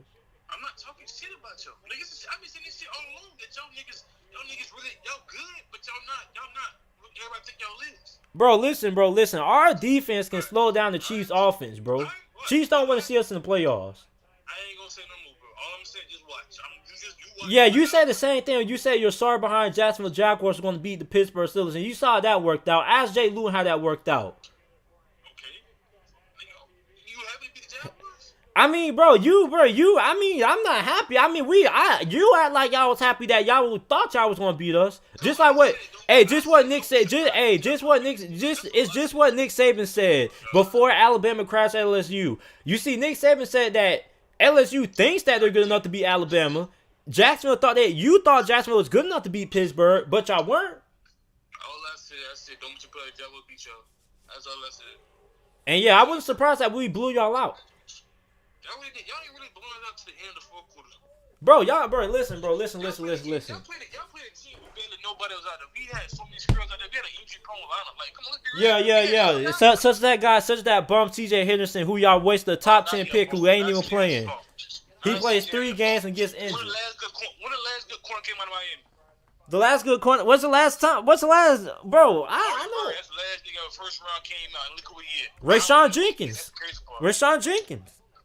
Bro, I said what's the last first round corner that y'all had that came out? We only had one first round corner. He plays for the Bears. No, Artie Burns, the first round pick. You know that, right? But he's injured though. He plays for the Bears though. He got injured though, but he'll be back next season. They moved him to safety. He's ass. Bro, we haven't seen him at safety. He's ass. We haven't seen him at safety. You know the nigga ass. Just let it. Just accept it, nigga. You know he trash. Bro, when's the last time Florida ever had anybody that was ever relevant in the NFL right now? Oh my god, nigga. Why are we talking about? We talking about one of the Bro, last Vinny Testaverde is a better quarterback than any other quarterback that ever came out of Florida. When you play 22 seasons, you just bet his stats the whole time, nigga. We know. That's all he did. But this is what I'm saying. At least he lasted 22 seasons. How long Tim Tebow lasted? How long Danny Wolford lasted? Chris Lee can't even make it to the NFL. Tim Tebow won play again. Unlike what's his name? Testaverde. What the hell his name? Ain't winning shit. Tim Tebow ain't never, bro. Tim Tebow ain't, bro. Vinny Testaverde went to the playoffs and went to a Pro Bowl. Tim Tebow beat them in the playoffs? That's kind of curious. But Vinny Testaverde went to the playoffs, bro. But Tim Tebow beat y'all in the playoffs. You got Tim Tebow, the nigga who needs 5 passes to get one of the fucking. Bro, listen, bro. You can't beat nobody who has God on their side. Y'all had a serial killer as y'all tight end. What did that do, bro? Stop bringing. Y'all got a rapist as y'all tight end. Bro, Kellen Winslow is not a rapist, bro. Kellen Winslow Jr. His son was a rapist. Nigga, look it up. Bro, listen. At the end of the day, y'all had a murder on y'all team. He took lives. At the end of the day, you lost to me in fantasy. Bro, at the end of the day, nobody cares because you not, bro. I'm gonna be in the playoffs. Okay, we got that point. Saints, and second off, I've been told you about the Steelers, but you thought I was talking crazy. Third of all, what was I about to say? Oh, stop hating on Florida. That's all you do is hate on Florida. I'm not hating on Florida, bro. Bro, how did I hate on Florida when I said y'all was gonna win the SEC East before the season? I said y'all was gonna win the SEC East before the season. How's that hating? That don't mean that you fought with Florida. That means you just saying that shit because you just want to say. You just said that shit because you know how good we was. That's all it was. I mean, it was pretty obvious. I mean, Georgia had no quarterback. But you the same nigga that won CJ Anderson and beat. When he got injured, you got happy. Bro, because bro. What? I did not get happy when CJ Anderson got injured. You got so happy, you like, oh, that's an injury prone ass nigga right there. Like, bro, damn. Bro, because bro, you act like he's so good. Like, he can't stay healthy. He can't stay healthy. Bro, give my nigga CJ Anderson about 2 years in the league. Yeah, 2 years so he can suffer even more injuries. So he can suffer even. So you want me to give CJ Henderson 2 more years so he can be playing in the XFL? Gotcha. Crazy, but you so sick, bro. You sad. You gonna say the same shit about Kyle Pitts when he make it too. Bro, I like Kyle Pitts. I hope the Steelers draft Kyle Pitts. You don't like no Kyle. Bro, you don't like no Kyle Pitts, dog. Bro, Kyle Pitts is a monster, cuz. I like Kyle Pitts. Well, I know you gotta tell me that. We been established this, but you just hate my nigga. I don't hate nobody, bro. You just saying, you literally said Kyle Pitts only get his touchdown because because of jump balls. That's what you said. I mean, he kind of do. I mean, that's all y'all do is throw the ball up to him. Oh my God, JC, stop. Nigga. Bro, in the NFL, that ain't gonna work, bro. You gonna have to work for it. So so what you trying to tell me that Kyle Pitts got no route running? I'm not saying that, bro. I'm just saying that. How is he getting all these 100-yard games if you only thing you do is just get jump balls? Because that's all it, bro. He has like 40, 60-yard receptions, bro. 40, 60-yard receptions? 40, 60-yard receptions. He has like 2 40-yard receptions a game. So what that, bro? So you tell me you can't be watching none of Kyle Pitts do because it's kind of crazy. Because a nigga be cooking DBs. But listen, bro. Listen. I would listen, bro. If y'all beat Alabama, I would never say anything bad about Florida for a whole entire year until next season. That's like saying Miami win a ring that shit. I'm not gonna say nothing about man. I'm still gonna call y'all trash, nigga. I don't give a fuck, nigga. I'm not gonna. You know what I'm saying? You can say what you want to say. I don't care about your little. If we beat Alabama, they're gonna send them out for the. Bro, listen. We're gonna do. Miami's gonna do something that y'all won't do. You do know that Miami plays Alabama week 1 of next season, right? Oh, wait, let me tell you right now, bro. Let me go ahead and tell you right now. Boy, you might want to pack your bag. You might pack your bag and go home. Nah, but you go home. Bro, we're gonna beat Alabama. Bro, we're gonna beat y'all in the Orange Bowl, and we're gonna beat Alabama week 1 next year, bro. Alabama, go and do your thing, bro. We gonna just come out here to have fun. Bro, we ain't Florida, bro. We ain't Florida, cuz. We'll beat Florida. We're gonna beat y'all. Y'all offense ain't